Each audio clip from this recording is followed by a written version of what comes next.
Hello there, everyone, and welcome back to the Nintendo Select Podcast, episode 8 of the Nintendo Select Podcast. I'm your host, BoTalksGames, joined as always by the backlog bantering Tucker Hazel, making it sick. How you doing, Tucker? Yeah. This is the second week in a row you've used the same intro word for me. So we'll say, hey, you said you want to make it stick, but we'll see if it sticks around. I think there is a better word out there, a better intro word for me. We'll have to find it. It'll take some time. It's like archaeology. We're dusting We're off digging weird around words. for it. Yeah. Well, it just fits so well, because then if there are new listeners that don't know us, they join and they're like, what are they talking about, backlog bantering? But then they it's like, I'm basically promoting your channel every day. Sure. Every week. Exactly. I'm trying to help you out here. Yeah, and I don't promote my own channel, so that's more exposure than I ever get. Yeah, maybe we should, at the end of the podcast, be like, hey, what do we want to promote this week or something, Sure. you know? Yeah. Oh, actually, I've got a great idea for what we can promote this week, so. Okay. I like that idea. Yeah, and just before we sign off, but of course, welcome to the Nintendo Select Podcast, your weekly dose of Nintendo bantering, bickering. Yeah. Whatever. Ooh, I like that. Yeah, Nintendo bickering. This week we have a lot of stuff from the Summer Games Fest that we didn't get to cover last week because it happened after Ubisoft. We are going to talk about Xbox a little bit just because we think it was a good show. Capcom had an event for some reason. Yep. But of course, before we get into all that, housekeeping. We have a Discord now. This is not news at this point, but join the Discord. We're starting to get more people in there, talking, getting a little community going. It's pretty nice in there. Yeah. So that is linked down below. Join the Discord. And you can also ask us questions in there for us to read on the podcast. We are also on Spotify and Apple Podcasts, so rate and review us there as well. Not enough arguing in the server this past week. No. We had a good amount in the week prior, but it was pretty subtle this week. I want to see more passion. I want to see more pizzazz, Get on each other's nerves. Annoy each other. Come on, Ben Pie. let's get some wars going in there. No, but yeah, join the Discord. It's a lot of fun in there. And Tucker, I'm just curious, how have you been? I have not talked to you since last time we recorded, which was we spent basically all day together that day. It felt like, because we watched Summer Games Fest and then we recorded. Yeah. So I haven't talked to you about Xbox, which we'll get into. I haven't talked to you about anything. What's going on in your life? Still back home, it looks like. Yeah, no, I'm still in Austin. This will be the last episode that I'm recording here. But actually, quite a bit has happened in the last week. I had my first job post graduation, so I was freelancing and I was filming a little project. I'm not really sure how much I'm supposed to talk about for that. Was I embargoed? I don't even really know how embargoing works. Sign a paper. Who the hell knows? I actually didn't. I just kind of showed up and they're like, point a camera at this thing. I'm like, aye, Captain. But that was 3 super long days in a really hot barn. So it was kind of crazy. So I'm tired. My sleep schedule was messed up. And I did have a weekend because of that, because it was a whole weekend that I was doing it. And also, on the same day that we spent a whole day recording together and mucking about, we found out that I can go to PAX West. So that's the thing. That we didn't talk about last time, but I'm actually very excited about. So that are you coming? Think about it. Is that the plot? Well, I got my media badge. I applied for the media badge and I succeeded. So that's already a couple $100 right less. There. Yeah, and I'd be sharing a hotel room with Abram, so that's even less money. So basically, I just need to get a plane ticket and pay for food, which I can swing. I mean, I'm not the richest motherfucker. You got your PS5 fund. Your second PS5 fund. I think you can skip on that. Yeah. But I'm very excited for that. We'll talk about that more as it's coming up. Maybe we want to plan to do an in-person episode or do a little bit of game hunting together, talk about that or something. Who the hell knows? We'll definitely make videos about us going to PAX and stuff, but it'll be my first ever in-person game event. Are you serious? You've never been to a convention or anything? Oh, no. Interesting. I was supposed to go to PAX East last March. And we had it was gonna be Abram and I had my plane ticket and we had a Airbnb and everything was set up. And then the morning I was supposed to fly out, Abram got COVID. And I'm like, I'm not going by myself. I never been to Boston. I don't know how to get around. I want someone there to be with me, so I'm not fucking lonely the whole time. So I just canceled my plane ticket and I didn't go. No, I've never been. And so it'll be a very new experience for me. But I was able to make it cost less by being associated with your channel. Yeah. You sign up under my name because I was like, you might as well. You're on the podcast. You might as well be. Caleb's in my videos. He gets a media badge. Yeah. He's in a video once every 3 months. They really be giving it to anyone. It works out. So yeah, I'm excited to. We haven't met in person, so that'd be exciting. Yeah. So look forward to that. We'll probably you and Abram and I will be able to wrestle and is that I don't know, eat Taco Bell together at the same time. Yeah. Taco Bell and wrestling. I don't know if I trust a Seattle Taco Bell. I feel like Sure. yeah. Last time for PAX West last year, we went to McDonald's and there was this McDonald's near our hotel. It was the worst McDonald's. Like you couldn't go inside of it. It was just like like curbside kind of. Oh. You just like walk up to the window and they give it to you. Hmm. There were old ladies behind us cussing us out because we were making a big order for like 8 people, and then she was cussing them out because they messed up her Big Mac. I don't know. It was not ideal. And then it was funny because the employee was just standing there like, not sure what you want me to do about it. Yeah. What do you want me to do? Do my job? Impossible. So. Fast food worker do their job challenge impossible. Actually impossible. Nah. Respect. Yeah. No, they put in the good It's hard work. It's hard work. Yes. Oh, some employees are better than others, but yeah, we're being little shitheads here. Absolutely. All right, let's get into our news. I was taking a second. Yeah, thinking. Yeah, I'm thinking about it. I had a rough morning. What are you contemplating? Oh, I had a rough morning. Oh, that's right. Actually, no, we definitely need to talk about this. So we don't need to get too much. Yeah. God. So Tucker asked me if I can record at I think 11 his time or whatever, which is 9 a.m. for me, which is pretty early for me to get up. So I was like, okay, I had my alarm set for 8:30 so I can get up, bathroom and all that. I wake up to like 8 million texts from PayPal giving me like codes, like the authorization codes. Christ. Some rat bastard got into my account and bought a bunch of Razor Gold on G2A. Razor Gold, yeah. So yeah, very hyper specific thing to purchase. I don't think I've ever really had like a credit card breach, that. Yeah. So spent the morning calling all the necessary things, but very annoying. Yeah. Very annoying. Get your own money. Get your own money for your damn Razor Gold. Steal from other people. Yeah, don't steal from other people. Moral of the story. Yeah. That's every Nintendo episode we're gonna have a moral. All right, that's our moral this week. Don't steal. Yeah. Don't covet thy neighbor's goods. Don't covet thy neighbor's Razor Gold. We're gonna have like a 1,000 commandments by the end of this episode, by the end of this series. Every time we come up with a new commandment. So don't covet thy neighbor's PayPal. So yeah, hopefully that gets all dealt with. It's so because I called PayPal and they're like, "Listen, it's gonna take 5 days," and I'm just like, "That's a lot of money. You're just gonna leave me hanging for 5 days?" So, whatever. We'll see what happens. It's fine. It's fine. We'll come back next week. Dying on the inside. Twice as much will be stolen from you. Every week, more and more, exponentially more money stolen from Bo. The BoTalks Media empire dip into the ground. Bo's homeless like the president. You just notice like my game shelf gets emptier and emptier as I have to like keep selling games to keep up with it. to fund your Taco Bell and rent. Yeah.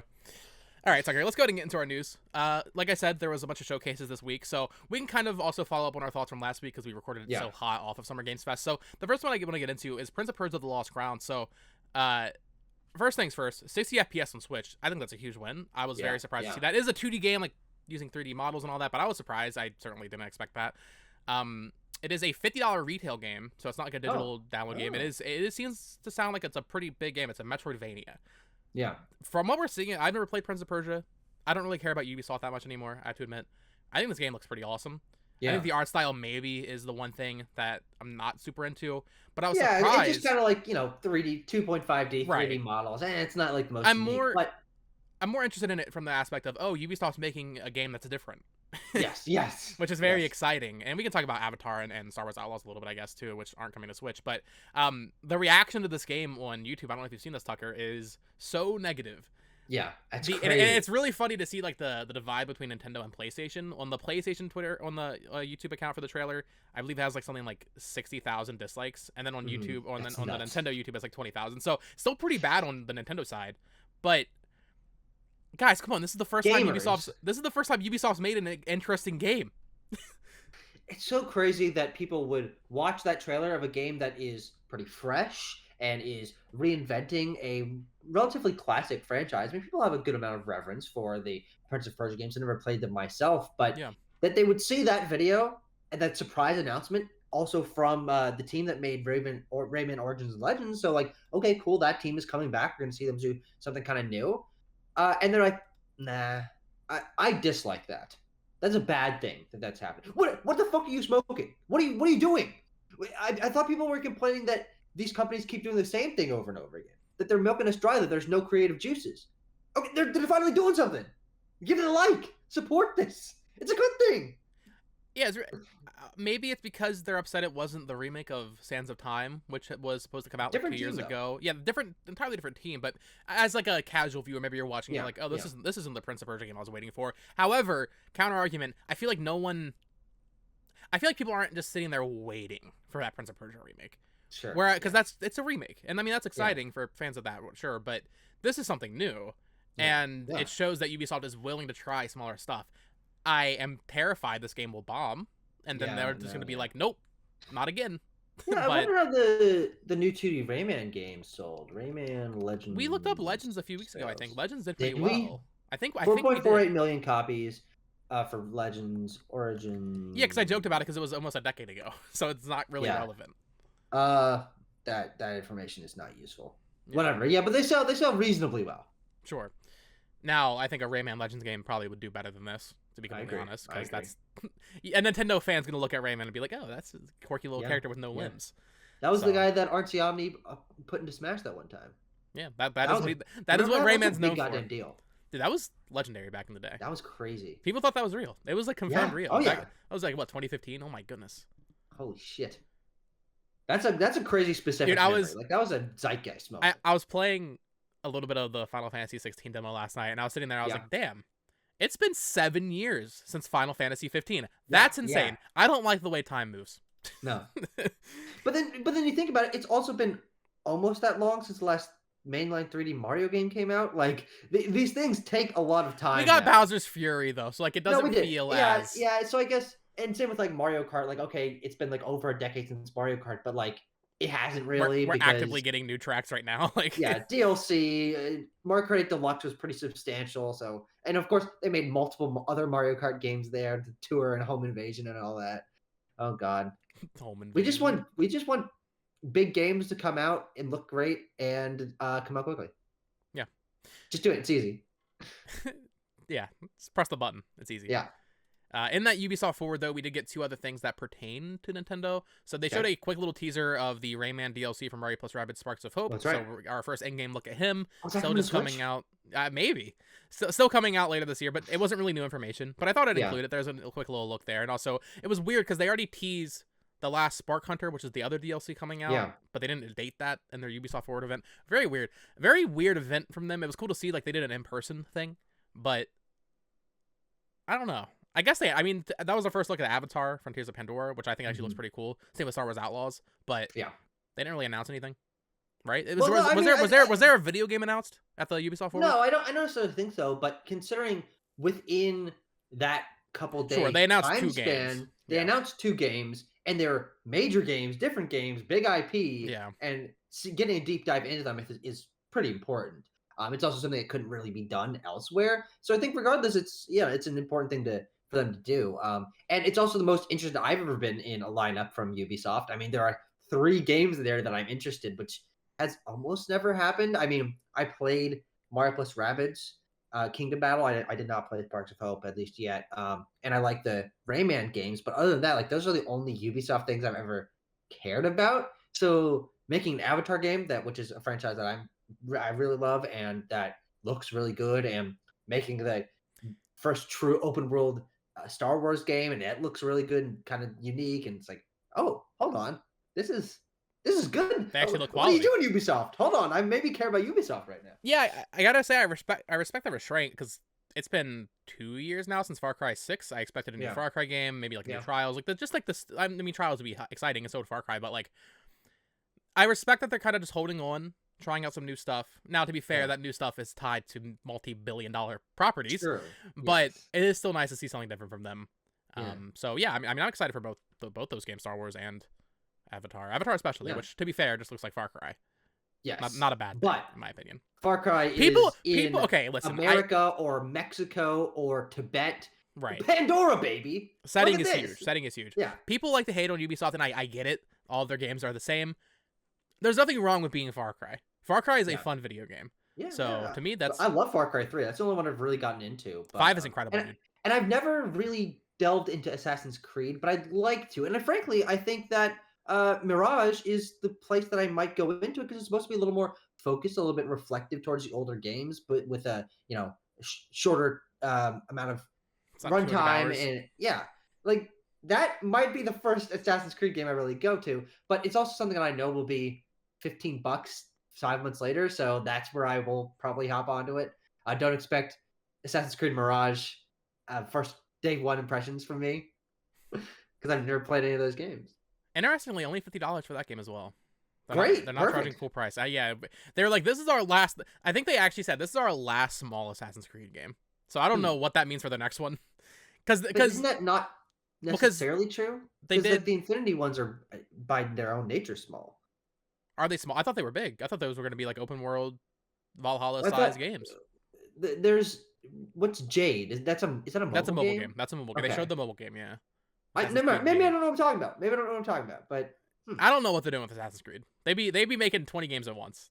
Yeah. Those silly old guys. Also at the Ubisoft Forward event, I think this was in the pre-show, they teased a collaboration between Jet Set Radio and Roller Champions. I did not know Roller Champions was even on Switch.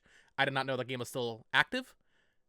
But Jet Set Radio is coming to it, which is interesting because it's just nice to see. I don't give a fuck about Roller Champions.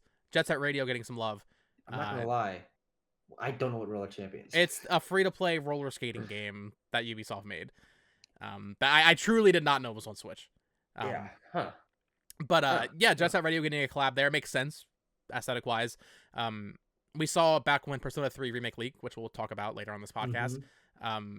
Alongside that ad was footage of a Jet Set Radio remake, so Sega clearly getting prepped for that, which is exciting. I didn't really play Jet Set Radio growing up, but it's just nice to see Sega. Honestly, I played a little bit of Yakuza this week, so we'll get into that when we get to what we're playing. I feel like Sega's in a really good spot. Sure. I never thought I would say that, but like Yakuza, they have Atlus doing all these Atlus things. They have Sonic doing actually decent Sonic things. Sega doing pretty good. And how are they involved with Bayonetta? Aren't they involved with Bayonetta? They own Bayonetta. Yeah, okay, and Bayonetta 3 and Bayonetta Origins. Bayonetta's in the best place it's been in a long time within this last year, so good on you, Sega. I really wish that Sega would give more of its IP that boost, because they do have a lot of latent IP that people are very interested in, but it just has never really materialized into many major things. They like to do some remakes. They like to say, hey, buy Super Monkey Ball Banana Blitz HD or you'll never get another fucking Monkey Ball game, you scumbags. And then that's not a good game. But we did get... They still ended up doing 1 and 2, right? What was that game called? Banana Mania, yeah. Oh, that game was a great intro. Do you play that game? I don't like Monkey Ball. I tried it. I don't. I was surprised. My entire life I've been excited to try Monkey Ball, and then I got that, and I was like, wow, I hate this. Yeah, no, I don't think it's that fun. Yeah, I was excited because it's one of those games that just looks fun to play when you see someone that's good at playing it, and then you play it, and you're like, wow, this is the most unfun I've ever had with a video game. Yeah, it was rough. Space Channel 5, Space Channel 5 Part 3. Sure. Come on, just do it. Come on, Sega. We also got a Capcom showcase. I actually did not watch this live. It's bad. Just recap. There was one major announcement which we'll get to when we get to our major news, but they did shadow drop a Ghost Trick demo, Ghost Trick Phantom Detective, out now on Switch eShop, coming out fully on June 30th with a physical release from PlayAsia. But yeah, I am interested in this one. I think I might try to get that PlayAsia physical release because I never played Ghost Trick. It's a DS game for those that don't know, from Capcom. Running on DSi game, isn't it? Or no, it's just a DS game. Oh no, it's just a DS game. It's just very rare. It's expensive to get a copy of Ghost Trick. Yeah, running on RE Engine, which I saw so many reactions on Twitter. People are like, "Oh my god, RE Engine can do anything." It is funny because it is a DS game. And let me see here if I have the name. Shu Takumi said basically, "Hey, if this does well, you might be looking at a Ghost Trick too," which is exciting. Go ahead. Well, I think that's also why it's being made in the RE Engine. This is more than just them future-proofing, like if they do trying to port the DS game, but like they had to rework everything to put it in a new engine and also not have touchscreen and not be on 2 screens and everything. So this is pretty substantial. And yeah, if they do hope this to do well and hope to continue this franchise, which I believe has never gotten another entry, having it in a workable modern engine for modern single screen hardware is huge. And this absolutely does future-proof that and make that way easier. Because imagine if they were like, okay, we're going to work around, we're going to try to port the code from the original game to this, and then they want to make a sequel. They're like, oh, Jesus Christ, we got to start from the ground up. Now they got all that work out of the way. So I think that's I think it's actually a very good sign for the Ghost Trick franchise. The Ghost Trick franchise, my favorite. Well, that's what I was gonna Yeah. say. I think, looking at Capcom's upcoming lineup, I really like where they're at right now because I feel like, yes, ever since Resident Evil 7, people are unanimously in love with Capcom, and I agree. Their games have not missed, basically, outside of like the weird Reverse and Resident Evil Outbreak, like multiplayer games. However, it was starting to get to the point where it's like, okay, every year we get our 10 out of 10 Resident Evil. Every year we get our, one quirky, like, oh, DMC5's back, or oh, Dragon's Dogma's back. But I feel like right now there's a lot, like a nice balance of new IP, but also the pre-established stuff. We had that, absolutely. What's the name of it? Not Path of a Goddess. It has like a name in front of it. Kunitsugami. Kunitsugami we're getting. Exo Primal, which I'm gonna be honest, I'm actually excited to try Pragmata? out. Well, hey, even the fact that Pragmata got a trailer though. Yeah. Well, it got an acknowledgement, which means it is still coming, which is exciting. Yes. And even I'm the world's biggest Pragmata fan. Yeah, well, even watching that trailer, people I think were kind of downplaying it. I mean, they showed you what that game was. We didn't know what Pragmata was. Mm-hmm. I didn't know it was gonna be like a third-person action game with like. I guess you could assume that. I didn't. That initial reveal was so weird. Yeah, I did not know what it was. God, world's biggest Pragmata fan here. I have no fucking clue what this game is, and it's also like indiscriminately coming in the future. So we'll see. But I absolutely do. Agree that Capcom's in a great place right now. I mean, they have 2 potential Game of the Year contenders out already, and it's only June. So that's. I mean, God, I think Capcom is the best third-party publisher. I agree. / developer at the moment. I think. Maybe a couple of years ago you could have said Bethesda with Doom Eternal and Wolfenstein 2 and Death. Maybe 5 years ago you could have said that. Yeah, I don't know. Yeah. But at the moment, I mean, hey, High Five Rush. But yeah, Godspeed Capcom.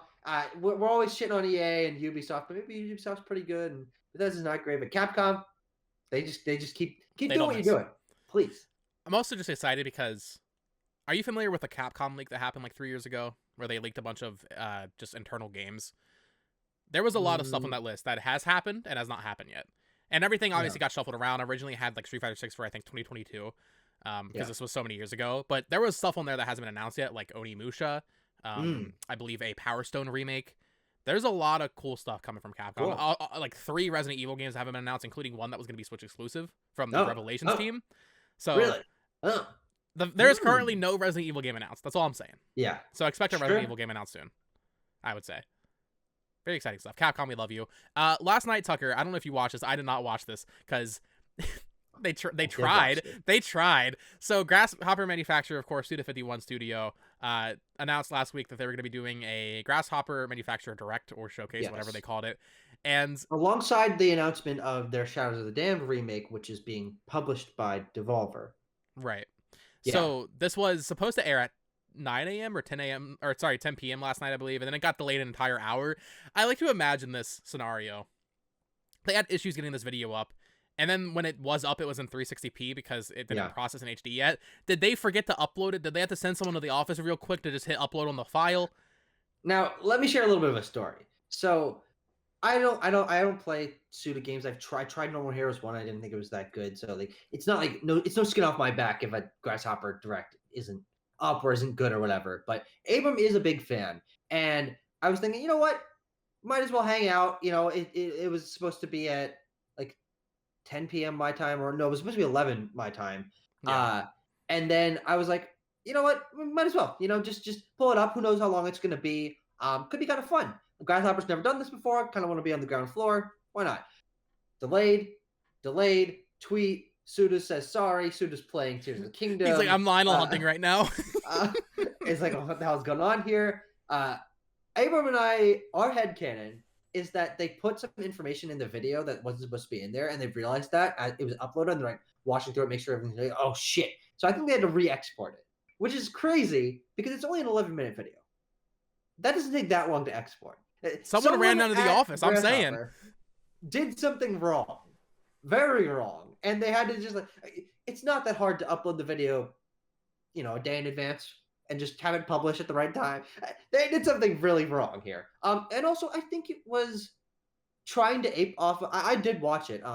It's trying to ape off of what Devolver does, of like kind of having fun with the game developers and like trying to create some inside jokes and stuff. And they had I don't know who this guy is, but some American guy who works for Grasshopper and another person who works for Grasshopper dressed in a crazy fucking cosplay, and they were like bantering the whole time, and that took up most of the screen time. And then they might have announced a new game, but it's kind of hard to tell because it was presented through an ad that was interrupting the video, but then it wasn't clear what it was, and it might have been No More Heroes, but it might have not been, or there might have been two games. And then they showed T-shirts, and they're like, it's a merch store, and it was bizarre. It was. I don't know if I think I liked it, but I don't know if it was good.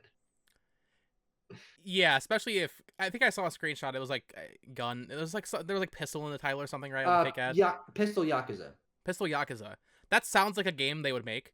Yeah. But if you're coming off of this event and the question is that even a real game? I think you fucked up. Well, because there was a second ad trailer at the end that was Electric Thunder Tiger 14. That was the name of the game in the ad. And what I saw people saying online is that this might indicate that they're working on a Travis Strikes Again sequel, because there was one of these smaller games inside of Travis Strikes Again that was called Electric Thunder Tiger 2. But there was no information about this. It was just like rock music and like crazy visuals and then like title, and it's like, okay, was that a game? Was that just them having fun? Was this whole thing just to announce merch and re-reveal Shadows of the Damned, but with no they didn't show anything, right? Yeah. It was bizarre, but it was also only 11 minutes long, and it was goofy, so you can't be mad about it. I think it's more of the issue that it got delayed, so they like the expectation started to just skyrocketing as it kept getting delayed. Yeah, I don't know. I don't know anybody that likes Shadows of the Damned that much. I mean, it's a game I hear about, but I'm sure it's fine. Also, just the wording coming to all platforms. Probably. That's so dumb. I assume this is coming to Switch. Like, haha. God. Yeah, probably. I don't know, man. I have no idea.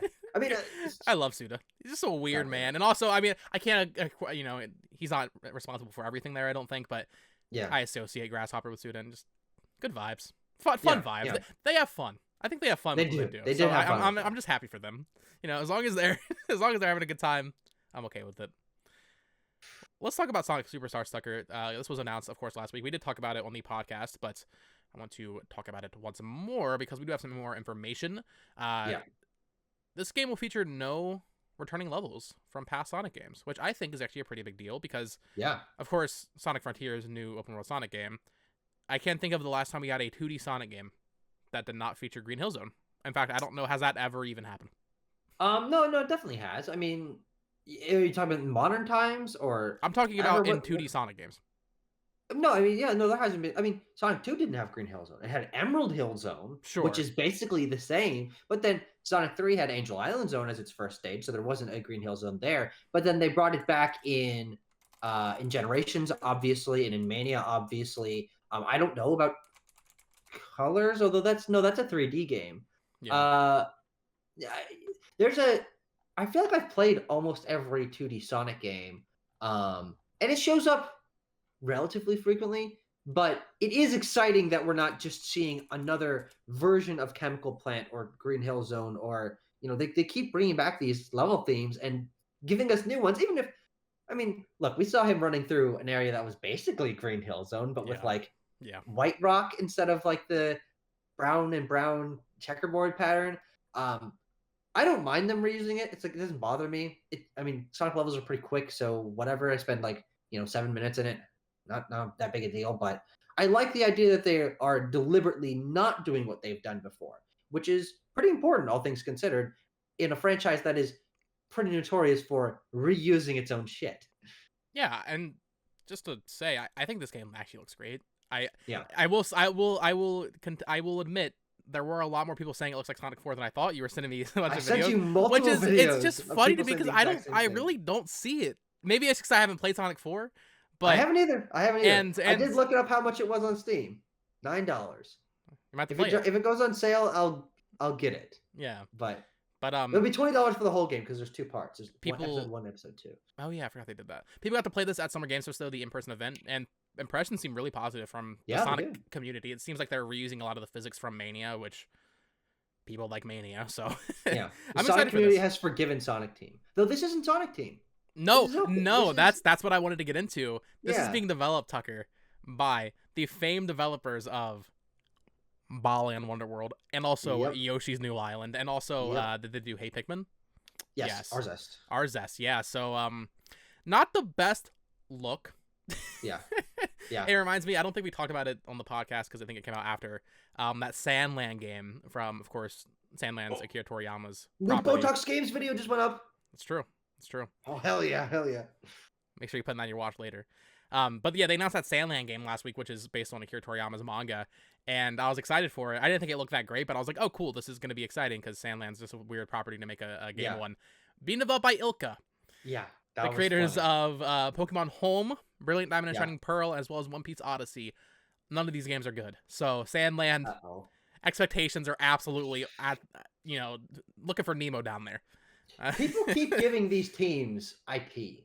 What are you doing? Stop giving them your IP. Well, okay, to be fair to One Piece Odyssey, I didn't play very much of it. I think that's certainly their best work. And Ilka Sure. is, I believe, a newer team. Oh, absolutely. So, BSP I think was their first full game that they developed by themselves. Right, I mean, they were so- a support studio and they made Home, but like, if they're finding a home with Bandai Namco making anime games that are like 60 on Metacritic, I think that's honestly fine. I Sure. don't Yeah, want to. yeah. I genuinely think that's okay. No Yeah, one's just a expecting double A game Sandland to be a 9 out of 10. Yeah. You're getting a Sandland video game. You don't expect Sure. that. It'd be great if they were 10 out of 10, but it's fine. Mhm. I think next One Piece game though, God forbid. Have you seen One Piece Odyssey, Tucker? Have you seen what this video game looks like? I am so tired of for some reason every One Piece game they make it look like realistic, like Jump Force style. Oh yeah. It looks horrible, and I'm so tired of it. Like the Naruto games look good, Dragon Ball games look good. One Piece for some Yeah. reason they're like, They just let's can't get make it right. make Luffy with his round eyeballs look realistic. Nope. No, thank you. Because Sonic Superstars looks pretty good, and It does. hopefully it can beat the Bala and Wonderworld allegations. Yeah. No. I mean, from all things that we know about it, it seems like a step in the right direction, and so I'm totally willing to give Arzest the hand wave. It's like, okay, you might have worked on Ballad and Wonderworld, but I frankly don't think that was necessarily their fault. I think it's Yeah, no. the whole creative team with Yuji Naka and concept and everything, just giving them bad ideas to work with. I mean, I played Hey Pikmin, and actually I don't think that game is too bad. I haven't played Yoshi's New Island. I do want to get to that, but yeah, I don't blame Arzest for Ballad and Wonderworld. I blame Yuji Naka and concept for that. So Yeah. if they're working alongside Sonic Team and it seems like they've got physics pretty good and they've got some world design and it's the new Super Mario Bros. Wii of Sonic. Well, yeah, I have confidence in this game, even though that like Arzest working on it shouldn't inspire confidence. I'm giving it the benefit of the doubt. Yeah, I'm excited to check it out, and we'll be talking about Sonic when we get to what I'm playing. Yeah. But Tucker, I'm curious your take on this. Overwatch 2 had a trailer at the Xbox Games Showcase revealing the Invasion expansion. Now, I was very confused during this trailer because we talked about on the podcast a few weeks ago how Overwatch and Blizzard had seemingly canceled the story mode stuff, and that is the case. This isn't adding like the character leveling up and move, like skill trees and all that. That stuff is all gone. This feels to me like they're just taking whatever they already had made for that and just trying to repackage it and just throw it at us. It's gonna be $15. So it's not free at all. And the wording is really funny. They're trying to make it sound like you don't have to pay for it because they're saying to get permanent access to it, it's $15. My brother in Christ, that is the only way to get access to it. Is that true? We know Yes. there's not Yes, that is the case. And they could do like a free weekend type thing maybe eventually, but $15 for this Overwatch expansion. I have to say, negativity for Overwatch 2 in general aside, I think that trailer was pretty good. This was a great trailer. This is what Overwatch 2 should have been when it launched last year. Yes, definitely. It's very peculiar because it's hard to tell what it is because they did say in that 2019 reveal trailer they were talking about Overwatch 2 the first time that there was going to be co-op missions that were like PvE, and then there was going to be story missions and stuff that were, I think, what was the more substantial thing with those upgrades and stuff. But then this seems to be sort of halfway in between, that it's co-op, replayable, has cutscenes, that they're selling as story missions, and they're selling it period, which is something that we didn't think they'd be doing. But from what we've seen of that trailer, I'm pretty interested in it. If it's bad, I won't play it.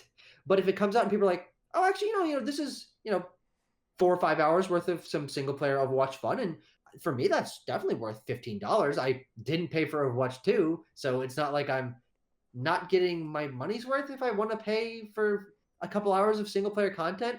It's not necessarily a great sign because it was supposed to be part of the upgrade path and for free. But no, wait, actually, it's not true. No, I believe it's always been the case that the multiplayer side would be the free upgrade. Yeah. But then the single player content that was going to be paid for. I do wonder how it works because when Overwatch 2 came out, you could buy a bundle that would give you access to the PvE when it launched in the future. Obviously, we're still getting PvE, just not what they said.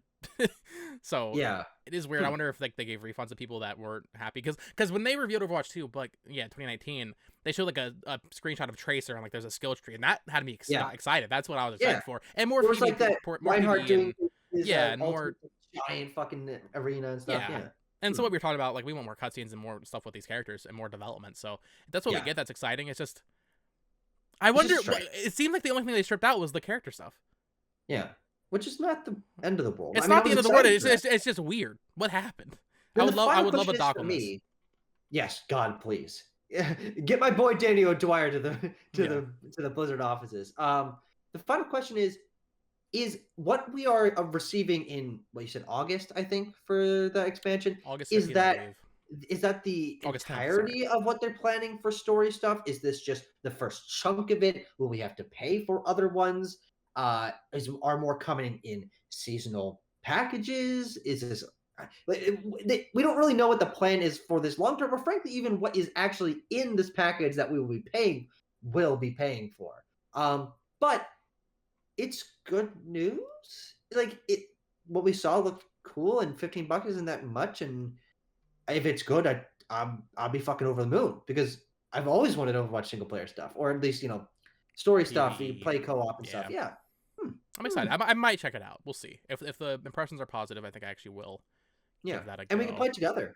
Yeah, we could. If we Overwatch is cross play. Yeah, I believe. Yeah, you play. What do you play on? Well, the only thing I have on that I could feasibly play it on right now is I bought the Switch copy and then when that came out, but I don't want to play fucking Overwatch on Switch. No. So it's fucking free to play now. I can just download it on my Xbox or my PlayStation. I played it on PlayStation back in the day, so I probably would stay on there. But all right, we'll talk more about that as more news comes in. Still technically Nintendo news because this is coming to Switch. Yeah, Overwatch is a Nintendo game. Yeah, it opened a Direct. It opened a 2019 September Direct. Crazy. I was thinking about that earlier. I was like, wow, that was a weird time because the game had already leaked. Yeah. Here's a short one. Triangle Strategy got a new update. Year-old game, version 1.1.0, which added an extra chapter. I don't know if this is like a substantial new story stuff, but they also added more quality of life stuff. You can replay character stories. You can replay certain battles. Pretty cool. I don't know why they're updating this game so late. I just want to shout it out. Square Enix is weird because like they release so much garbo, but then also they really do release some great stuff that like if you literally just took away the garbo and nothing else, I think they would be comparable to Capcom as we were talking about with their stuff. And I think, did I write it down? I did not write it down. I must have seen it when I was going to bed last night. We should talk about it real quick here. A Star Ocean game leaked last night. Oh, really? Yeah, a remake of the second game. Yeah, Star Ocean, the second story R, I believe, was the logo leaked. So, that's gonna be like, every year we get these weird Square Enix games that like me and you have no connection to them. We're just like, wow, they just be releasing games. That's one of the ones for this year is the Star Ocean remake.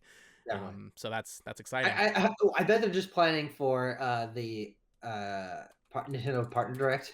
And it'll just be half of it will be fucking new Square Enix IP no one cares about. Maybe. No one play. Yeah, this could totally pop up in a Direct because I didn't realize, I was doing some research last night. The first Star Ocean game was already remade and put on Switch back in 2019.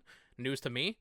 But yeah, this is Star Ocean, the second story R. Yeah, the logo popped up on Square Enix's website, so it's obviously real. Yeah, so that's cool. I mean, I'm not familiar with Star Ocean that much, but I think we just got Star Ocean 5 a couple years ago, so if we're just getting all the Star Ocean games over. News to me. No, that's what I'm saying. Yes, Star Ocean's definitely like the. I'm sure there are dedicated fans, but it's definitely like the, in terms of popularity, like D tier. Like this is below Dio Field Chronicle. I feel like, and maybe that's probably not true. No, but it feels that way. It feels. I mean, I've heard the names. Star Ocean before. Yeah, I'm sure Star Ocean was much more prevalent in like the PS1 era, right? I'm sure it was much more popular back then. But in modern times, it has been very I don't know anybody that talks about Star Ocean. Super Nintendo. Oh, The first one was sure. a Super Nintendo game. Okay. Second Story is a PS1 game. Then there's a game called Blue Sphere. It's a Game Boy Color game. Till the End of Time, PS2. Love these Last names. Hope, Xbox 360, PS3. Wow, it's weird because like it never seemed to have died. Then it just they just kind of kept Oh, doing yeah. it. Like every generation, there's just one. Yeah. Interesting. Yeah, and then Star Ocean Integrity and Faithlessness. Yeah, that was a PS4 game, I believe, right? Yeah, PS4 game. And then 2022, Yeah, the one that came out Star last year. Ocean. No, it's Star Ocean 6. Oh, 6, okay. Star Ocean 6, The Divine Force. Yeah. Which is actually a less ridiculous name than some of the other ones. Integrity and Faithlessness. Bizarre. Man, this is a. I've this is a heard franchise I've heard that game is not good. Integrity and Faithlessness. I have heard bad things about that. God, I'm not sure about Divine Force. Yeah, Neither of which yeah, are it looks on like a Switch, Metacritic but- 58 average. Oof. Yeah, but Square Enix doing your thing. Excited. And also, yeah, going back to Triangle Strategy. I think whatever this next direct is, we will almost certainly see the next HD 2D game. Be that Dragon Quest, be that something entirely new. Because Chrono Trigger, Final Fantasy 6. Tucker, it's been 3 months since they released an HD 2D game. They got to announce one soon. It's been a while. All right, this is not really news, but I gotta shout it out. We have our weekly fast food topic, of course, Tucker. So McDonald's is celebrating Grimace's birthday. You know Grimace? Are you familiar with Grimace? Are you familiar with Grimace? This is the big purple MFer. They made there's been very funny social media marketing stuff. They did like a Last of Us reference on Twitter, and it was like, "Do I look like a purple bloater?" Yeah. So very funny I saw stuff. like the official Naughty Dog team respond to that. I saw Gene Park retweeting it and be like, "Oh God, so funny." But they've released a McDonald's Game Boy Color game, and this is not just obviously it's someone they hired to do it, but it's just like a ROM hack that it runs on actual Game Boy Color hardware. It's just a little game you play as Grimace. This is just weird. It's weird to see McDonald's doing this. I feel like not to applaud McDonald's for marketing, pretty good. To like actually go through the effort of making a Game Boy Color game that you can actually play. I saw people modded it onto their 3DS. They're just playing the Grimace game on their 3DS through a ROM. That's pretty cool. What's it called? What's the name of the Grimace game? Is it just called Grimace's Birthday? It might be. Let me see here. The game is just called Grimace's Birthday? Well, the website is Grimace's Birthday. Grimace. Okay, I haven't looked at this. People are talking about what? Grimace must reach the end of the stage by reaching the goal point of each stage before time runs out. The first 2 levels see Grimace skating while he goes barefoot in the last 2 stages. Across the 4 levels in the game, there are 40 Grimace milkshakes to collect. They can be found spread across the entirety of all 4 levels. Might have to play the Grimace birthday game. Yeah. It's just called Grimace's Birthday. Okay. Jesus Christ. This is fucking crazy. This is cool. This stuff like this is cool. Now, I will say I did try the Grimace milkshake. Absolutely fucking disgusting. Really? It's like, it tastes like a Fruity Pebble milkshake. You don't want a Fruity Pebble milkshake, trust me. I kind of like not a fan. Pebbles. Not as a milkshake, though. Not as like a... That's a good point. Not the Grimace purple goop. It's a purple milkshake, Tucker. Yeah. It's nasty. Does it come out of Grimace? Or I think they squeeze him. They squeeze. This comes from inside his body. Yeah. It's produced naturally. It's organic. Shout out Nintendo Select. Shout out McDonald's. Shout out to Grimace. Happy Grimace. birthday, buddy. We love you, man. All right. This is our weekly segment that's just every week, Tucker. There's just something related to Nintendo movies. Every week. Oh, I'm sorry. I thought it was back to fast food. Yeah, there was. No, well, that too, yeah. I sent you the news about the news. Yeah. Well, there was other stuff too, actually. So we'll get into both of these. So the first thing, we kind of just cover them together because we've talked about the movie so much. I don't want to dive into it too long. Yeah. But Chris Pratt did an interview with Entertainment Tonight where he, to sum it up quickly here, said sequel news is coming soon. He straight up just said sequel news is coming soon. And then just go ahead and get into the next thing real quick so we can talk about both at once. Chris Meledandri, the CEO of Illumination, said that he denied the reports that they are developing a Legend of Zelda movie. Like, get that wording right there. So I think, listen, there's all this writer strike stuff going on right now. I'm not too in tune with all that, but I have to say, I think we're getting a slate of Nintendo movies announced soon. I think. Do you take what Chris Meledandri is saying at face level? Do you think he's just being like, yeah, we're not making that? Or do you think he's just denying the reports? I think it's 50-50. I think there's no way to really tell because I mean, I don't really know what the information where they were getting the information that they were working on the Zelda movie. That we Right, did because talk about we recently. talked about it last week because some film people talked about it on their podcast, but Yeah.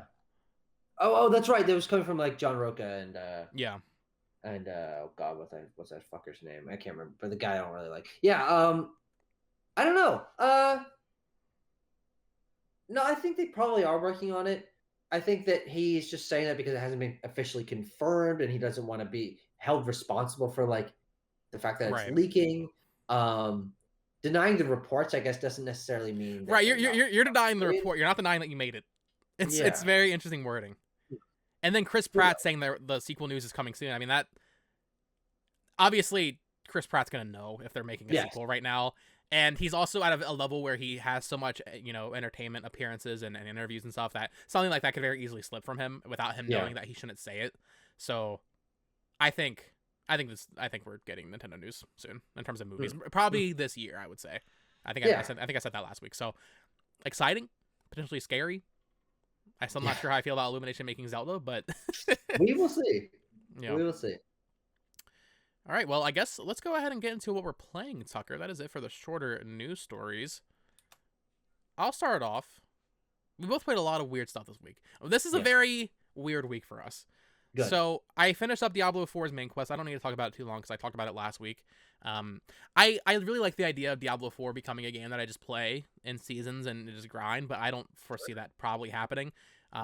Maybe, with friends, just You while we're just like talking the or something. idea of it. I like the idea of playing this game more, but Yeah. now that I'm done the main story quest, it probably won't happen. I'm just going to be realistic with myself. Yeah. I mean, we did talk about the potential of me playing it and you joining me because that's Sure. a game that you do co-op. I think that maybe that would be the thing to sort of spark you in. Like maybe there's something big releasing or someone new playing the game and getting back into it. But in terms of having you said main story mission, main story something. There's a main story. Like Okay. I finished the main story. I rolled credits on Diablo 4, which Gotcha. it took me probably 30 hours, which is a lot of time to put into a game like this. A game I've never really played this genre outside of we discussed Minecraft Dungeons a few weeks ago. I really enjoyed it. Good. Yeah, I'm happy with my time with it. I think though. I Good. think I'm probably until you get it or someone else gets it, I'll probably put it on the shelf or I got it digitally, so the digital shelf. Yeah. I'll leave it installed just in case. And then I also played and finished Kirby Tilt and Tumble, which we talked about in detail last week. Tucker, I don't know what you're smoking. This game is a dog shit. This is easily the worst Kirby game. It's not even close. I'm so happy it's on Switch Online for preservation. It's cool to have this way, Nintendo go through this effort of having this gyro controlled game added to Switch Online. It's a great gift for Switch Online in terms of bringing more weird stuff to modern platforms. Yeah, this is the least fun I've had playing a video game in a long time. I cannot believe that's crazy, man. Did the gyro work for you better than me or something? The gyro did not work very well for me, man. I don't know. The level design I don't think is very good. I did not enjoy it. Very interesting. Maybe I just need to be looking. I don't know. I was thinking maybe I just need to look at it from the perspective of it's a stupid Game Boy game, but even looking at it from that lens, I don't know. And I can't even imagine playing on an actual hardware where you're moving your entire screen. And you said you played it in handheld mode, which is interesting to me. I tried doing that. Definitely could not do that. So I did play through the entire game with my Pro Controller on my TV. Not a good time. Yeah, I find it interesting that I recommended that you kept going because from my experience, the game got better. Well, I will say I think it did get better over time, and I'm glad I finished it because you're right, it's a 2-hour game, and I do intend on playing pretty much every Kirby game, so I'm not disappointed that I took the time to do it, but definitely not one of my favorites in terms of. I have a number 5 out of 20 Kirby games that I've played. You are so fucked. What? That I've played so many Kirby games? That you say you're not a Kirby fan, or you don't even like Kirby that much, and then I don't. Then why do you play 20 Kirby games? Because there's 5 of them that I like. They're all short. They're all easy. They're all mindless. They're fucking stupid. And I played 2 more of them this week. Yeah, well, I guess let's segue to what you're playing a little bit here with your Kirby games. So last week I talked about the fact that I'd started Detective Pikachu, which I have played more of. I think I'm on chapter 7 out of 9 right now. So I'm getting there. I feel myself wanting to drop off of it, but maybe if I just play the last 3 hours, whatever, I just knock it off the fucking list. Hmm. But maybe that's a toxic mindset to have. I don't really know. It's something I'm wrestling with right now. But I like playing on my 3DS. I don't have that many consoles here because all I brought was my Switch and my 3DS. Um, so I was just like, I'll just pop in my R4 card and play something else. So I started and finished Kirby Squeak Squad, um, which is the first new mainline Kirby game uh, on DS, and I believe actually the first new mainline Kirby game in actually a long time, as of the time of its release, because before Yeah, it that was. was Well, Nightmare in Dreamland. that's not that long in between, I don't think. No, yeah, well, GBA to comparatively for DS. Kirby, Yeah, yes, comparatively for Kirby. Yeah, it was like maybe yeah. 3 or 4 years in between or something. And this game is interesting because it's not interesting. I mean, it's just a DS Kirby game. The positive things I have to say about it is that I think DS Kirby era pixel art is my favorite look for Kirby. I think these games look fantastic. Um, but in terms of doing something different, it really doesn't.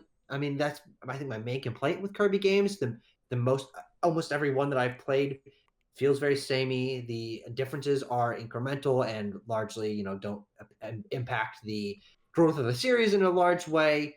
Um, the changes here being that you have got a little inventory screen on the bottom screen, which holds some bubbles. You can hold up to 5 items of different kinds, whether that's chests, which are the main collectible here, or different power ups that you can equip when you want to, which I guess I kind of like. And I think it's part of what makes me prefer this over some of the other Kirby games I've played because I just like the idea of being able to switch abilities on the fly if I'd like to, and have an extra Metamato or cherry or whatever in my tummy if I so choose to heal myself. But the only other things that this game does is at the end of most levels, not every level, but most levels, you do a little battle with one of the Squeak Squad members to try to get a chest, and those are kind of fun. They're kind of cute. It's like a little race, or like you're trying to like get to them before they get to the chest. I don't know, but they were like just kind of a gimmick. Um, but the thing that really holds us back from it being a Kirby game that I actually genuinely enjoy is I think this game is very poorly balanced. The stages themselves are as brain dead as most Kirby stages, but then the bosses at the end of the worlds are really fucking hard. Like I, Interesting. I would I would spend like 30 minutes on it. Maybe I'm just a moron, which is totally Well, possible. I have played But this game. I played it on Wii U Virtual Console a long time ago. I don't remember that much or like about the yeah. specifics, but I don't remember ever having like an issue with bosses or anything.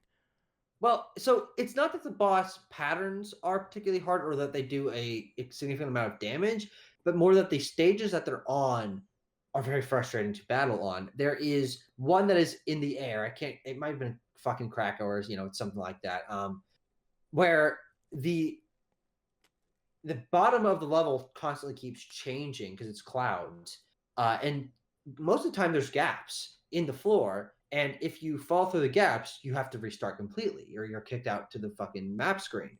And whenever you get hit, Kirby freezes and he falls like a fucking rock. And so I would get hit and then I would just fall through the crack and I have to restart the whole battle. And so it wasn't that the boss's movement pattern was, particularly complex, but that every time I got like clipped or they shot a projectile at me, and okay, maybe it didn't do that much damage, but it would just like hit me and I would fall to the ground, and then I have to restart the whole fucking thing. And so it was just really frustrating to have it be, in my experience, pretty poorly balanced in terms of its difficulty. But then the final boss was really easy. I beat that first try, so I don't really fucking know. It's another Kirby game. I beat it.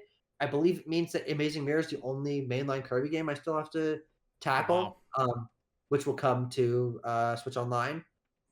But I don't know. Fucking Kirby, man. Yeah, Squeak Squad. This isn't. I played this when I was still in my Kirby hating era, so I kind of want to Yeah. go back to it and try it again. I think I played it in 2015. I think I actually did a video on it back then. Really? Young 14-year-old Bo. Yeah. Um, you're right. It's just an unremarkable Kirby game. I just remember thinking like this is just. There's nothing to Yeah, it. no, there was. It's Yeah. just so simple. And to be fair, Star Allies big issue with that game as well. But now Yeah. that I've had this like new profound respect for Kirby, now that I've played Return to Sure. Dreamland and loved it and played the 3DS games, I think maybe going back to this would be a good idea for me. But Maybe. maybe probably not. You're also playing Kirby Fighters 2, Tucker. I did. I you beat it? beat. You I beat did. it. I finished. I Okay. beat the game. Kirby Fire 2 is a fucking bizarre video game. It's bizarre. The fact Kirby that can't read canonically. but the fact that they shadow dropped this, they announced it through a YouTube video, and they shadow dropped it in 2020. And that time when they were just announcing and releasing things just fucking willy nilly, like, oh hey, YouTube video, new Zelda Muso game. Oh hey, Pikmin 3 Deluxe coming in 3 months. What the hell's going on?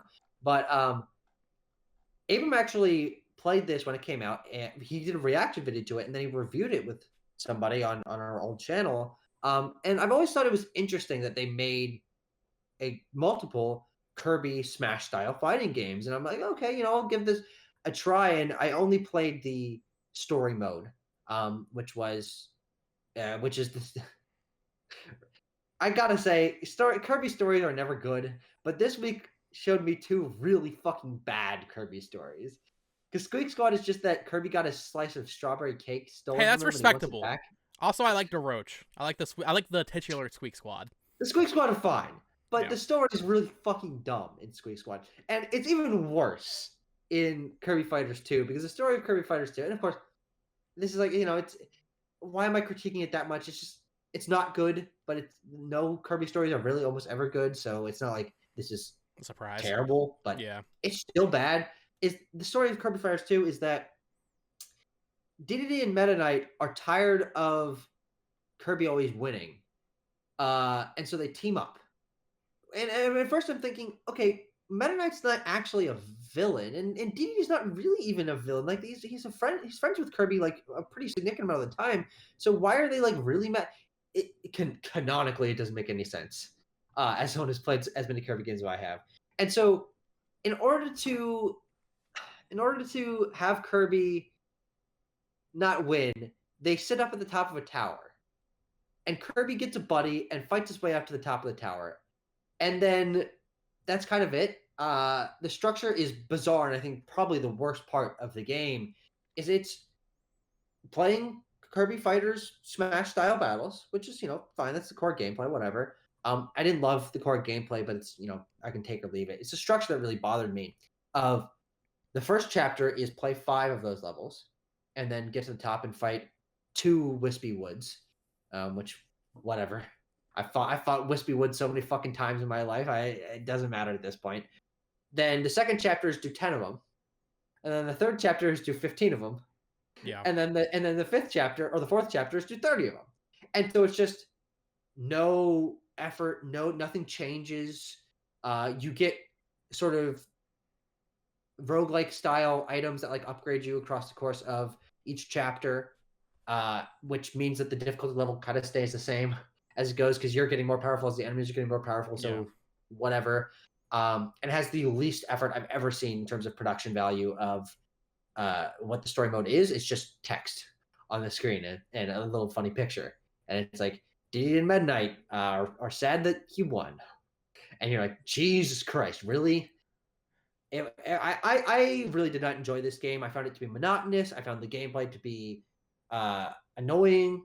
My AI partner was really stupid the whole time, and so he kept dying. And you fight Diddy and Midnight 3 times. They're the boss at the end of 3 of the chapters, and so it's just low effort. The stages look cool, but that's really the only thing this game has going for it. I don't know. I don't know. Where'd you slot it in on the Kirby ranking? Oh, on the Kirby rank. Oh, that's a great point. 12. I think here's where your issue with Kirby's lying, Tucker. Yeah. Now, to be fair, yeah, Star Allies mid, Squeak Squad mid.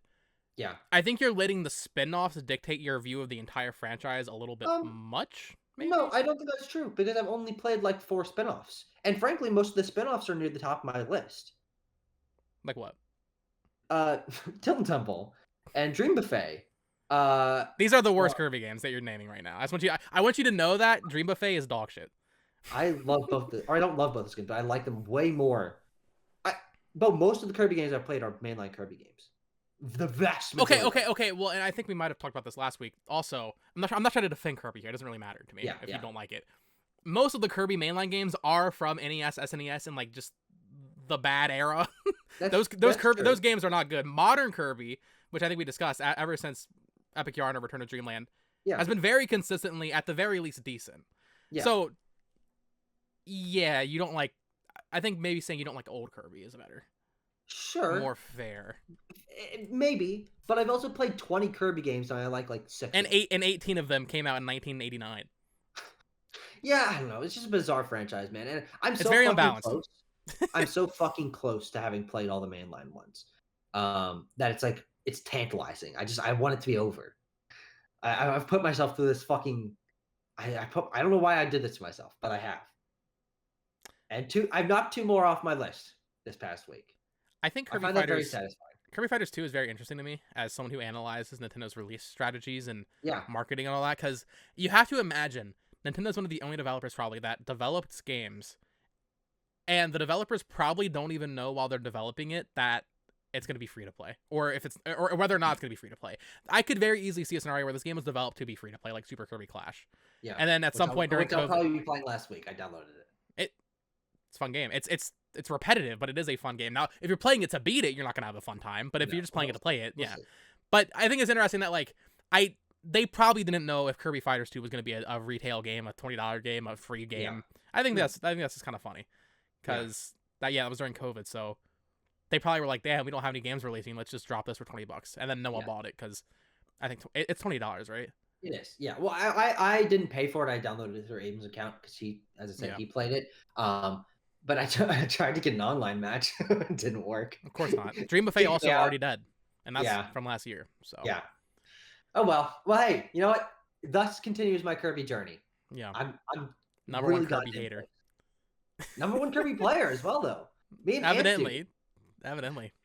I'm getting there. I'm missing definitely more than you, but I actually enjoy them, so I'm not trying to like speed through them to get through it. Well, I have this weird fascination with highly prolific franchises. They're not games that I love necessarily. Like I've played every Pokemon game because I like Pokemon a lot, and I get really into those games, and the hours just float by, and I blink my eyes, and I'm suddenly at the 9th gym. I'm like, Jesus Christ! There's not even 9 gyms in the games, but You broke the game somehow. That's just you how it you happens. added the 9th gem to it. You coded it yourself. But franchises that have so many entries, they just they perplex me, but they intrigue me because I see them. I'm like, so there's something about this. Something is really making people want to keep playing these games, but b the developers keep making these games, and okay, they're kind of similar, but some of them have unique entries, and like they progress the series in different ways. And for me, that's primarily Sonic, Kirby, and Mega Man, which are 3 of the most prolific game franchises of all time, with like 30, 40 plus entries per, franchise that I mentioned there. And I also played a Mega Man game this week. I've been ticking my way over the course of the last few years through the classic Mega Man franchise, playing them in chronological release order. And in this past week, I played Mega Man 5. I never played this one. What is your experience with the Mega Man series? I love the classic Mega Man series. That's pretty much all I've played. I specifically had like a weird phase when I was like 13 where I was like speed running Mega Man 2. Oh, Like really? I beat that game multiple times, just like each day, like when I was a kid.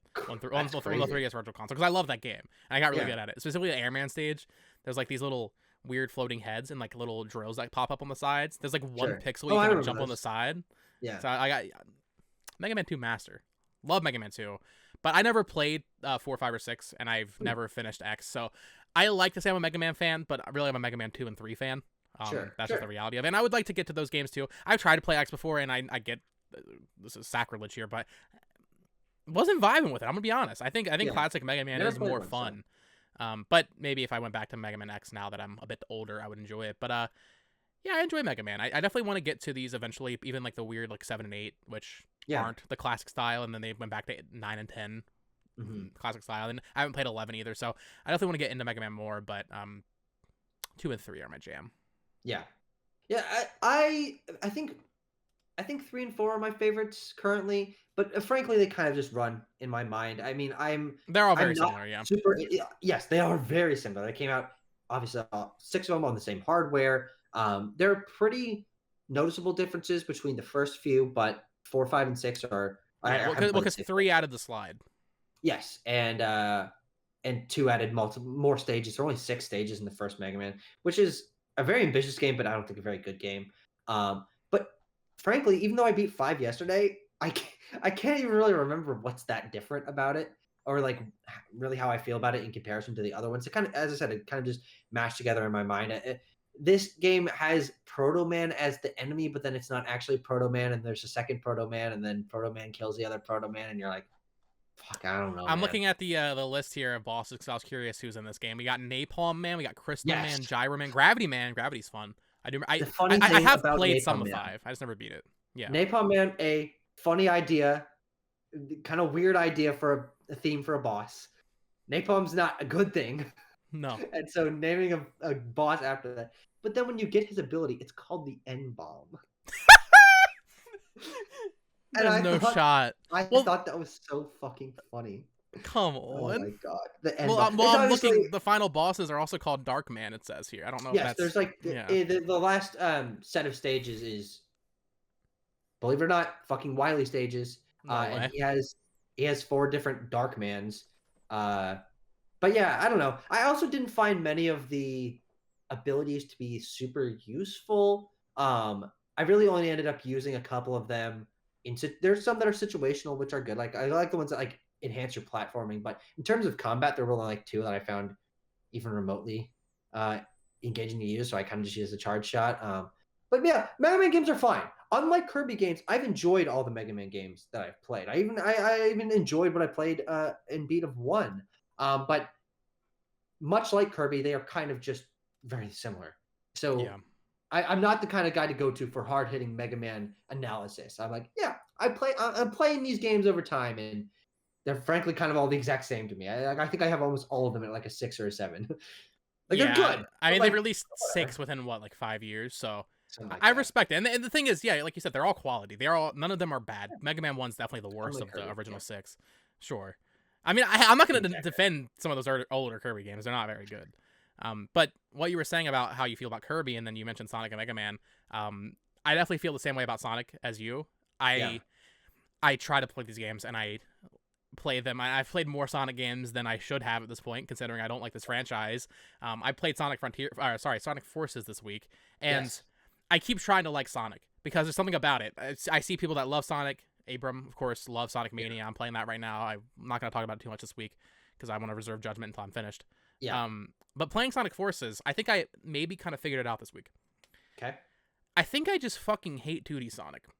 Sure. Oh, interesting. From what I've played of Sonic Mania so far, and then beating Sonic Forces, which is like a 2.5 hour game, 3 hour game, I like Sonic Forces more than I like Sonic Mania. That is one of the funnest takes I've ever I cannot stand 2D Sonic level design. I just can't. I don't think it's fun. They do this shit, and I'm only halfway through Sonic Mania, but specifically I want to call out Chemical Plant Zone. And every stage does this though, where they slow you down. Sonic becomes slow. They want you to do these slow platforms where these moving things where you have to stop, and then the Chemical Plant Zone specifically, there's like this weird poison or water that comes up, and you're in water. Why would you add water to a Sonic game? It defies all game design logic. Whereas Sonic Forces, I think this game isn't that great, but it certainly has pacing issues. There's different level types between classic Sonic, modern Sonic, and then your OC character. This game has OCs. The Avatar. It's all very unbalanced, but minute to minute, I'm having much more fun playing a game like Sonic Forces than a game like Sonic Mania because I like going fast. It is fun to see Sonic boom, boom, boom, boom, boom, do flashy thing. Is it janky? Absolutely. Yeah. Is it? It's not good, but I have fun playing it. I think I put Sonic Forces at a 6.5 on my list. Holy shit! Which I think is, it's been a long time since I played like Sonic Heroes as a kid and stuff, or even Sonic Colors. I remember actually enjoying Sonic Colors genuinely, but no, I don't. By all accounts, Sonic Colors is a great game. I have not played it myself, and I also have not played Generations, but I played a decent amount of Lost World, and I don't think Sonic Forces is uncharacteristically bad for a Sonic game. I think it's on the same scale as any other 3D Sonic game that I played. There's some pretty bad 2D Sonic levels in Forces. There's a lot of slowing down levels in that game. I would need to count. There's 30 main stages, and I didn't. They you played it, correct? I beat it. Pops up with there's these weird events. I didn't do any of that stuff. I just did the main 30 missions. I would need to count. Maybe these stages were just shorter. It certainly felt like those were the There wasn't that was not the majority of the stages. No, it wasn't. They were not No, it wasn't. two. There was like maybe 7 2D stages, not I even. don't know. Sure. It was certainly, it was mostly Modern Sonic and then your OC, which are both kind of just 3D levels. Yeah, but they also incorporate the avatar into the 2D levels as well sometimes, where you have your and that is like, weird. your fucking Wispawns or whatever. Yeah. It's a bizarre game. I disagree. I didn't have a good time with it. I think I do prefer what I have played of 3D Sonic over 2D Sonic because I'm in the exact same boat in terms of Sonic 2D Sonic's level design. Just it feels like there's no sense of place. It feels like I'm not really making any progress because the entire thing is just like jumbled and kind of looks the same. And I agree that they slow you down too much, and that push and pull between when you're going fast, which is there's no game to it. You're just holding forward. Specifically in Sonic Mania, and this happens every level. You hit like a boost pad or something, or like a little spring, and you start going fast, and then you just run into a wall. They put a wall because they want you to stop. Yeah.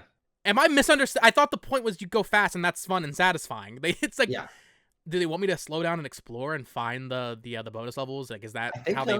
I don't. That's not fun. Yeah. If I want to play a 2D game where I'm exploring, I'll play like a Metroidvania or even a 2D Mario game where you find the fucking stars, the star coins. It just seems counterintuitive to the design and like the idea of what Sonic can be, which it's kind of like the same crazy comparison I'm about to make. It's the same vibes as Uncharted, where Uncharted's game design in terms of like climbing stuff, is it that insanely like is it that great? Probably not. You're just kind of holding up left on the stick, but it feels fun, it's exciting, and it's just satisfying. That's what Sonic should be. Sonic doesn't have to be like this hardcore like, oh, I'm exploring and all. It's just make it look fun. Just make it feel fun to play. Yeah. And there are moments like that in Sonic Mania. Maybe I'm being a little bit too harsh on it, which I mean, I've only played half of it. I will talk about it more next week. But the times that I've been slowed down in Sonic Mania have significantly detracted from the rest of the game for me. Yeah. Yeah. And you know what I'll say is, I know you're a games history guy and you like trying different stuff, but from what you are criticizing about Mania, it's just 4,000 times worse than all the older Sonic games. I know. I've played a little bit of them. I don't think I've ever finished Sonic 1 or Sonic 2, but I've played them on 3DS Virtual Console and all that. And I didn't like them either. Yeah, I think Sonic Mania is beautiful. Probably the best looking Sonic game. Best soundtrack in the Sonic game. Yeah, great soundtrack. Yeah. Excellent soundtrack. Yeah, you and I are very in the same boat in terms of 2D Sonic. I think the reason that I would say I like Forces less, or at least I'd put that below those other games, is those games have a very consistent production quality. They don't break. Sonic Forces is not a well put together game. I have not played a 3D Sonic game that's not broken. Okay, let's get that clear. I have not played a 3D Sonic game that's not completely fucking busted. Maybe Colors, but I think which had the 3D is stuff. Kind of I think Forces is kind of the worst example of that, at least from what I've played. In terms of just fly, you'll be going down a tube and then you'll like fly off and you're like, well, whatever. Guess I got to replay this section. Or the story is just so weird and the sound balancing is off and the cutscenes are terrible. There was one specific moment. It's like halfway through the game. It's also the opening level where like you're in like the main city. I don't know what the location was, and like Eggman's attacking or whatever. Yeah. There's like so clearly more production. It was the level they revealed the game with. Yeah. The production level for the production quality of that level versus the rest of the game is insane, because like there's puddles and there's like weird ray tracing and there's like all these crazy, really good looking effects going on in the background. And then you go to play another level and it just looks like a Wii game. Yeah. It's very unbalanced in that way. And I'm not gonna sit here and say Sonic Forces is great or anything. Like I said, I think it's like a 6.5, but I had fun playing it. I don't know. I feel like people are too harsh on it. It's definitely too short also. I mean that goes with the level pacing and all that too, but I think it's too much hate. I'm a Sonic Forces defender.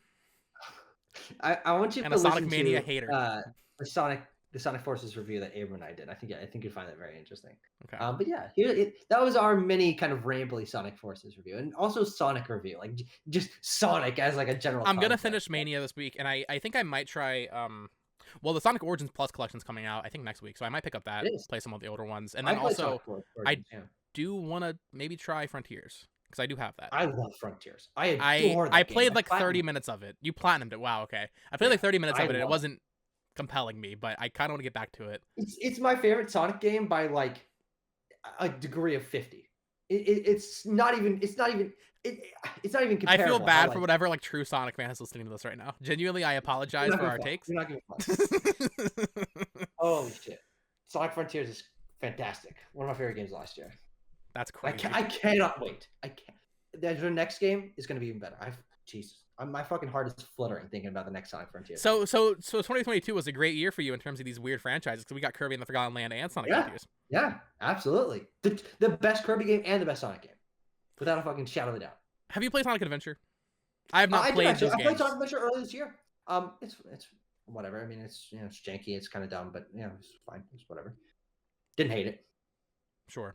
I'm excited to play Frontiers now. Actually, now that you say that, it's got me hyped up because I think with Sonic, I think you might like it. It's one of those games that it does the spectacle very well. You're going fast all the time. There's a really good balance between speed. The speed is required for exploration. I think that game does everything you want out of Sonic. The sense of speed, the spectacle, and actual meaningful exploration that is required to get to the game. I really think that you will like it once you get into it. Okay. Because having not played Adventure or even like Sonic 06 or anything, I've seen a lot of those games, and I feel like 3D Sonic until Frontiers has just kind of been the same thing each time, where they don't really evolve it that much. Yeah, for sure. Boo Sonic. So I'm excited to try that. I'm excited to try that out. It says you're also playing Mario Party 2 here, Tucker. Oh yeah, no, I played it with my friends the other day. I have a very weird relationship with Mario Party. It's because for most of my human life, I've been looked at Mario Party. I'm like, that's fucking dumb. And what I'd played of it up until last year, I didn't really enjoy. I thought Super Mario Party was okay. I thought Superstars was pretty disappointing in terms of what it was for a collection. Interesting. But then I actually played a few Mario Party games that spoke more to what I like out of Mario Party, which is not how most Mario Party games are designed. I don't find the long board to be particularly compelling. And so when I played Mario Party Island Tour and Mario Party... I've been out the 3DS ones. Okay. You're the first person I've ever known to play these. And Star Rush and also Top 100. No. Yeah. Well, I didn't play Top 100, but I played Star Rush and Island Tour. I like those games a lot. They're easily my favorite Mario Party games because they're short form boards. Each board is very different. There's a lot of variety there. There's cool ideas like boss battles. I enjoyed those when I played. Did you play that alone? Yeah, of course. Yeah. Right. Who the fuck am I going to get to play Mario Party Star Rush in the year of our Lord 2022?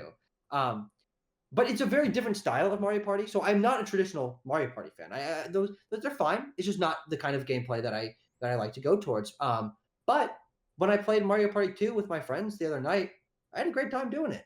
So maybe it's just something that I need to sort of adapt myself to and experiment with some of the other Mario Party games that I haven't really gotten into because Switch era ones are the only big ones that I've played. And then I played the 3DS ones, as I said. But I have never played 3 through 9. Like I have no experience with those. So buying a copy of them on Wii or GameCube, which are pretty expensive, which is why I haven't done it. They are, yeah. Or when 3 inevitably comes to NSO, I want to try all the Mario Party games, and I think that over time I'll learn to appreciate them more for what they are. But I'm not a traditional Mario Party fan, and the ones that I've played and genuinely enjoyed are the ones that people don't really like. So I fall in a weird place when it comes to Mario Party. But 2 is the most fun that I've had with a traditional one. That's interesting to me because you said you don't like Mario Party Superstars. I think that's probably the best one, honestly, just because it takes the best of Mario Party 1 through 3. Or actually, I can't remember. What are the mini games from that one from? Is it Mario Party 1 through 3, and then the boards are also from 1. I think it's 1 and 3. I think there's no more boards from Mario Party. No, wait. I think the mini games are from more than 1 through 3, but the boards are only from 1 through 3. Yeah, that's what I thought it was. I think it's the best collection of mini games they've done, and I think the boards they're fine. I've never been like the board snob that a lot of people are. I want to be honest. Like it's cool. Like Peach's little birthday cake or whatever, or the horror land, space land, that kind of stuff. Those are fun. Like it's nice having those themes, and it makes the game more memorable, like on a game by game basis. I enjoyed Mario Party 10. I think the boards in that game are fine. In fact, maybe I was 14 at the time, maybe 15. As stupid as it was, I enjoyed the Amiibo Party mode, which, Tucker, was literally just a square. It was a Monopoly board. Yeah. I think that's fine. I'm playing Mario Party. Like, yeah, Mario Party has like those moments where it's like, oh, I'm teleporting from this part of the map to the other part of the map, and oh, you shift, swap places with me, and you screwed me over, and that's like part of the appeal, and that is fun in Superstars. The appeal is the mini games. So like, I was never at the point where it's like, wow, this sucks that it's just like a linear path. But I get the criticism there. I grew up with 7 and 8. So I'm definitely more modern than a lot of people. I didn't grow up with 1 through 3. 8 is also fantastic.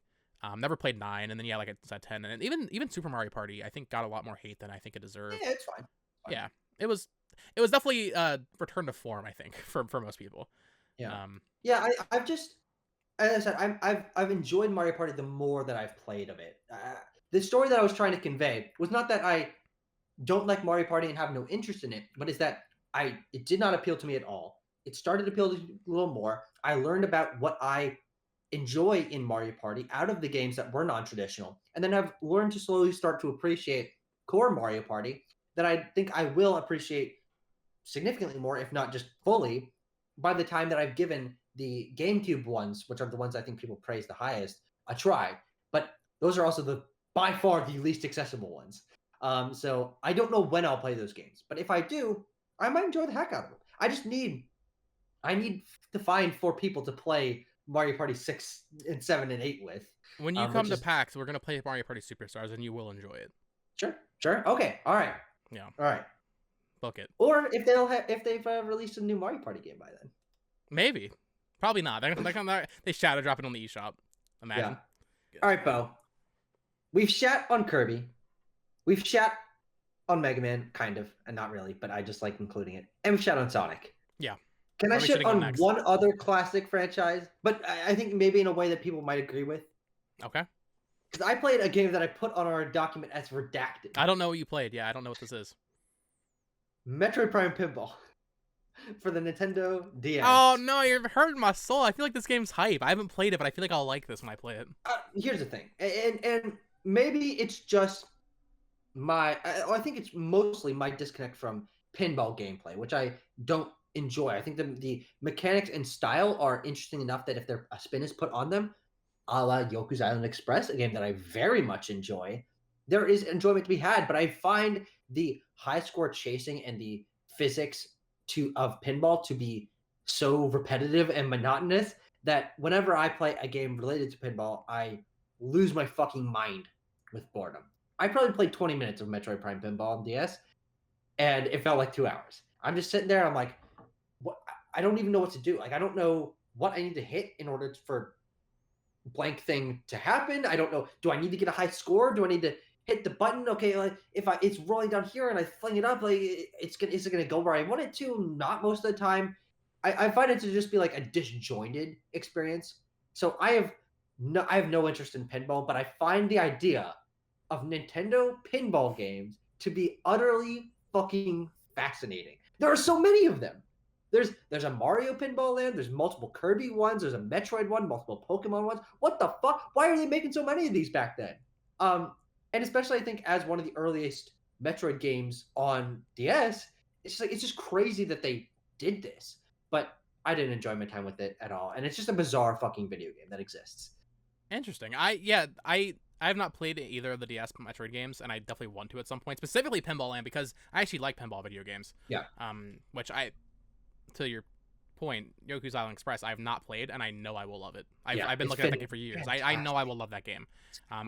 Dude, I enjoy NES pinball. Like I can sit down and play that for a couple hours. Like I just enjoy pinball. Yeah, so I think I will like this, and I think you're right. Nintendo's it's so weird that they haven't done it recently, but like in that GBA DS era, they were just doing it. They just went for it, and I think Metroid's the weirdest one to do. Kirby is a ball. And Mario, I guess, is kind of weird, but it's Mario, so like whatever, they're gonna do that with anything. But Metroid, it makes sense because Samus turns into a morph ball. But it does. What a weird franchise! What a weird fit! It's like Nintendo thinks that Metroid is something that it isn't. You know, Metroid is not that. I don't think you can do that with Metroid modern day. But I was hoping I would just go on eBay and secretly, I was gonna just buy this real quick, play it next week, talk about it on the podcast. This game is extremely expensive, $115. Good God. So, for a complete in-box copy on DS. Yeah. So I don't know if you'll be getting my Metroid Prime pinball take soon, but I definitely want to get to those. I definitely want to, as we move towards this next direct, we're going to talk about Metroid Prime 4 later. It's similar to like Kirby with you wanting to play all the games in the franchise. I definitely want to play every Metroid game, and I'm already almost done. I only need to play Prime 2, 3. Yeah, right. I've played probably like a little more than half. I played all the 2D games, so I just need to do Prime 2, 3, Other M, and then these two DS games. Oh, and Federation Force. So 6 games, which I guess is a decent amount, but Zero Mission is the only 2D Metroid I haven't played. Oh no, I didn't finish Metroid Samus Returns, but I'd like to get good that game. Good game. I played that for the first time Zero this year. Mission, Really good. Bring Zero Mission to Nintendo Switch Online, you fucking scumbags.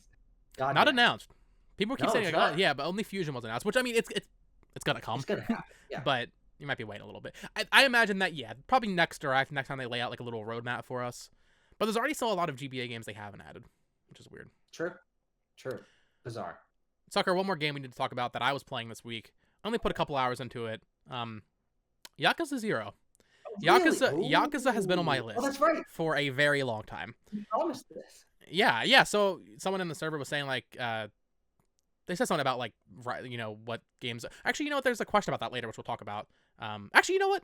Let's just write in right now. Do it now. This makes sense. No Escape asks in the server, what are the top games in your backlog you are hoping to tackle this summer? So for me, when I saw Persona 3 Reloaded get announced, I was like, okay, Persona is a franchise. I've played Persona 5 like 20 hours. I know I enjoy it. I just need to do it. I just need to commit the time to do it. Yakuza, similarly, we had those 2 new games announced, or really just 1 new game, and then another one was shown in a new trailer, Like a Dragon Gaiden, and then Infinite Wealth. Yakuza is another huge series that I've been wanting to get into for years because... Wait, which one is the man who... Infinite Wealth off his name? Is naked. No. But what's the one that was shown? Oh, the man who canceled his name. The man who canceled himself on Twitter. Kiryu. What? What is it? That's another new game, right? They announced 2 new games. That game was already announced. Is what I was saying. Oh, yeah. Okay. But it has a release date now. It's coming out later this year. That is the... that's essentially Yakuza 7, because that is Kiryu, who is the main character in Yakuza 0 through 6, and then 7, Like a Dragon, which was like the soft kind of reboot with RPG mechanics, is Ichiban, which is what Infinite Wealth is. That's Yakuza 8. And he's naked on a beach, and that's Like a Dragon probably 8. the weirdest fucking video game trailer I've ever seen in my entire life. Yeah. So it's rare. I like having these franchises in my back pocket because it's like I know I'm gonna enjoy this. And there's so much of it. Similarly, Kingdom Hearts was one when I was growing up. I knew Kingdom Hearts would be good, and I enjoyed it, and I played all of those games. Oh, you did? Okay. Yeah, I haven't played 358 over 2 days or Recoded. Those are cutscenes in the collections. Yeah. So I need to play those at some point, but I know the story and watch the cutscenes. Yakuza though is a franchise I've always wanted to get into, and I've only put like 3 or 4 hours into it. I'm on the second chapter doing like side content, doing some karaoke. I like a good goofy video game. This game is goofy as hell. Oh, yeah, they are. It really does. In a time where I feel like I've been playing bangers, Tears of the Kingdom, Diablo, Street Fighter 6. Yeah. To be fair, Tilt and Tumble, Sonic Forces, maybe not the bangers. But going to this, it feels like a video game. It's so video gamey. It's so you're doing your 3D beat 'em up combat. You're getting money's flying out of the enemies. You're picking up a bicycle and hitting these Yakuza members over the head. It's so goofy and so fun. And then you go to a karaoke bar and you just have this really dramatic like Yakuza Mafia dude doing karaoke. Yeah. I enjoy this a lot. And also something I wasn't expecting is, I'm not sure how long this game is. I think they're like 30 hours each. Yeah, they're long games and there's a lot of them. So I'm not sure how much I'll get done before these new ones come out. But there's a lot more story elements than I expected. In fact, I would say most of my time in like I said, the 4 hours I've spent playing has been listening to dialogue. Yeah, which I wasn't. Scenes. Have you played it? I played about 7 hours of Yakuza 0. Oh wow, that's surprising. Yeah, do I remember any of it? No. Yeah, I'm very surprised by how much story there is, and I'm enjoying the story. Actually, I'm really actually invested in what's going on with the Dojima family and all this stuff. I'm into it, dude. I'm glad I'm just happy. It's, like I said, big franchise, getting into it, something you've expected to like, but you just haven't gotten into. I'm happy that I'm playing it and actually enjoying it. Yeah. I'm not going to rush myself through it, though. I'm not going to rush myself through this franchise to catch up. I'm just going to take my time because, it's about the journey, not the, whatever the fuck the saying is. Destination. Yeah. Yakuza 0, pretty good so far. Although I will say I was a little worried because I looked up a list of, like, Yakuza games ranked by best to worst. People are saying this is the best one, so I might be peaking early. That's what I've heard. Yeah. But it's also scary. the one you're supposed to play first if you're getting new into the series because it's a prequel. And then you go into Yakuza Kiwami 1 and 2. Yeah, and then I imagine 3, 4, and 5 will be the hardest because 3 was a PS2 game, and then 4 and 5 are PS3 games. So those will be rough. And then 6 obviously was the first game on their newest engine, and then Especially even Like a Dragon, the reboot with Ichiban. I'm excited for that as well. I might even, maybe depending on how this goes, I might skip around a little bit and play that because it's completely separate character, different style of game. And that way, if I play that, I could play Infinite Wealth. True. But Yeah. I'm always worried about like references and stuff, so I might just stick to like the actual 0 through 6 Like a Dragon. So many fucking games, dude. I love just the idea of getting into a franchise I have no experience with, and there's just a bunch of games that people love all of them. Very exciting. Yeah. Yakuza is a series I wish I could love. And frankly, there's actually a good amount of franchises that are massive and have tons of entries and people love like nobody's fucking business. But they're so big and there's so many of them, they're so long that they're so intimidating that I don't. No, this has been scaring me for years, and it's just been. That's why I'm like, okay, I just need to do this now because I was thinking like, am I gonna play Yakuza 0 right now? Or am I gonna play Persona 4? I was gonna choose between one of these two, and I was like, you know what? I need to catch up on Yakuza before it gets completely out of hand because it's already getting out of hand. Yeah. They release like a game every year, and in fact, they're pulling a Game Freak right now. Within 12 months, they are releasing 3 games. Because we had Like a Dragon Ishin in February, which was a remake, and then we're getting this Like a Dragon Gaiden and then Infinite Wealth next year. So 3 within 12 months. It's getting out of hand. I need to put a stop to this before it gets too crazy. And I think that's also part of the reason that I am so hesitant to like want to try to get into it is because then if, of course, this is kind of ridiculous, but it's a pretty big time sink, just period, to like try to really invest myself in especially because with how much dialogue there is, you can't listen to a podcast while you're playing. You have to just sit there and watch it, which is always kind of harder for me. Yeah. But at the rate the games are coming out, that would also mean that now I've got one or sometimes multiple new big long as fuck games that I would want to play each year. And like I already have so much that I'm interested in that like just allowing Yakuza to kind of be like its own thing that I don't really touch but I like respect from a distance kind of like allows me to not have that I'd be a giant time sink. And that's kind of unfair, but it's kind of a balance I have to like put on myself because I already struggle to play the amount of games that I'd like to, especially long games or games that are on average 30-40 hours. I don't play that many of those kind of games, so especially if I was going to play a bunch in one series, that would really like take up all my mental juice, and I just don't. Unfortunately, I don't think I have time for that. Even though the games seem incredibly high quality, like people aren't complaining. Wow, they put out too many of these. Like, oh hell yeah, they're putting out so many of these. Let's go 4 Yakuza games. Yeah, it's crazy. Yeah. It's a series I have a lot of respect for. And maybe at some point in my life I'll like seriously cross paths with it. But the couple hours that I spent with Zero, I'm like, this is cool, but I need to not do it. Yeah, they're definitely franchises. I'm very excited to follow your journey on this, though. I can live vicariously through you.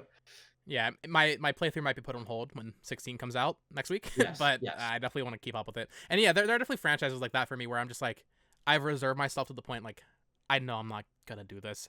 I always romanticize the idea of just playing every Assassin's Creed, and then I play Assassin's Creed and I'm like, oh yeah, there's 30 of these, and I think they're mid. I beat 2 and I played most of Brotherhood, and I've played a decent amount of Origins, and I definitely think those newer Assassin's Creeds are better for me. I like that style more. I don't love stealth, which why would I even be interested in Assassin's Creed? But I think I've reserved myself to not playing that franchise. With that said, I think that's all what we're playing. Well, we're playing a lot. I have a question though. Sure. I think we should just get into is what games are we thinking about? Oh, of course. Sorry. Yeah. Backlog. Yeah. And you said that Yakuza was something that you were Yakuza and Persona. Yeah. We were putting it up there like, oh god, I really got to do this. What's interesting about this last Summer Game Fest or Summer Game Fest season is from each of the companies that gave presentations that announced new games, there was a lot that appealed to me, but a lot of them were from developers or from franchises that I don't have enough experience with to feel comfortable making the new game be my first jump into them. Final Fantasy VII Rebirth. I have not played Remake, so I'd like to play Remake at some point this year. You gotta do Crisis Core too. If you do that, do Crisis Core. Come on. It's so good. It's so good. I can't do it. Aaron did not like Crisis Core. He loves Final Fantasy VII Remake, but that's the only tangential experience I have with it. Hellblade 2 looks great. Only played 90 minutes of Hellblade 1 at one point, so I'm gonna sit down and play through that. A game that I've always had recommended. I'm not playing it on my Nintendo fucking Switch. That's a bizarre game that it was part of the Switch. Very after they got acquired. Yes, yes. Avowed is next year. I have not played the Outer Worlds. I'd love to play the Outer Worlds, but also because the Outer Worlds 2 is coming, and get really invested in an Obsidian game, and also Alan Wake Remastered. I Control is one of my favorite games of all time. I Played on Switch feel once like again. only the cloud version. Uh, Same with actually the Resident Evil games. 2 and 3 and 8 and Yeah. 7 are on. God damn. But Alan Wake Remastered, I'd like to get to before Alan Wake 2 comes out this year, because everything I've heard about that game is like it's like Control meets Resident Evil 2 remake. I'm like, are you fucking kidding me? Let's go. So I want to play Alan Wake Remastered to get into that. But I mean, there's a few other ones, but those are the big ones, and that's like that could last me a couple months playing those games. Yeah. Yeah, that's kind of where I'm at with if I'm doing Yakuza 0 and I actually do follow through and do a Persona game this year. Those are big games. So like that'll probably take up most of my summer. Plus on top of course I'm going to beat 16. I'm going to beat Pikmin 4. I want to play Exoprimal. Everybody's went to Switch, of course, putting 100 hours into that. I actually made a tweet at the top of the year saying what Nintendo games I kind of want to get through this year. Thousand Year Door I really want to play. Probably not this summer, but maybe later this year. Although there's a lot of smoke for a remaster of that, so now I'm just kind of like, maybe I'll just wait. Yeah. Metroid Prime 2 and 3 I want to get to, even though I don't like Metroid Prime that much. And like I said, the spinoffs. I'm sure there's some other Nintendo stuff. Baten Kaitos is coming out, which is getting a new release, but still on my backlog. But you make a great point with all those Xbox games, Tucker. I got a Series X yesterday. Oh, yeah. And I think for me, this is a Nintendo podcast, obviously. I love Nintendo more than anything, but I love gaming as a whole. I'm pretty... There's still a lot of... Like, I haven't played God of War 2018 or otherwise. I've not played God of War as a franchise. Yeah. But I feel pretty confident, or at least pretty well-versed in, like, Sony first party. Nintendo first party, obviously, I feel like I'm basically mastered, at least in terms of Switch games. But Xbox, I'm very unfamiliar with. So last night, got my Xbox Series X hooked up, was going through Game Pass, downloaded Fable, downloaded Contrast, which is from Compulsion. I didn't know that was on there. Okay, I'll definitely try that. Yeah, that's a short game I heard, so I'm going to check out that. I downloaded Stacking from Double Fine, downloaded Outer Worlds, of course, because they're doing Avowed. So I don't know if I'll actually get to those games. Fable especially, though, out of those, I really want to try, because I've never played Fable. And we'll talk about the Xbox Showcase later. That trailer at the Xbox Showcase made me realize that I know nothing about Fable. I thought Fable was a serious franchise. No, they're funny games. Apparently. I did not know they were goofy Marvel-ass games, and I'm kind of into it. So yeah, I think maybe this summer, outside of Nintendo and outside of Yakuza, if I can try to verse myself in Xbox first party a little bit, that'd be nice. That'd be a fun little goal for me. Well, actually, I'm in a very similar boat to you. Is most of my life, I always saw Xbox and I'm like, this is for someone else. Like, they put out so few meaningful first-party games or exclusives, and I have so much on my plate with exploring Nintendo and Sony that like that was enough for me. But with Game Pass and with the Series S, which is what I have, being as cheap as it is, I decided, look, I should just have one so I can expand my horizons. And over the course of the last year and a half, I got my Series S in late 2021. I've made a pretty good size chunk dent in. We did a lot of Bethesda, right? That's true. That's true. Which is applies. Which is now technically. But I find Xbox to be very fascinating by the same angle that you do. Of it's something I don't have a lot of experience with, and the few that I've played, I don't know if there are many, if any, Xbox first party exclusives that I really, really, really love.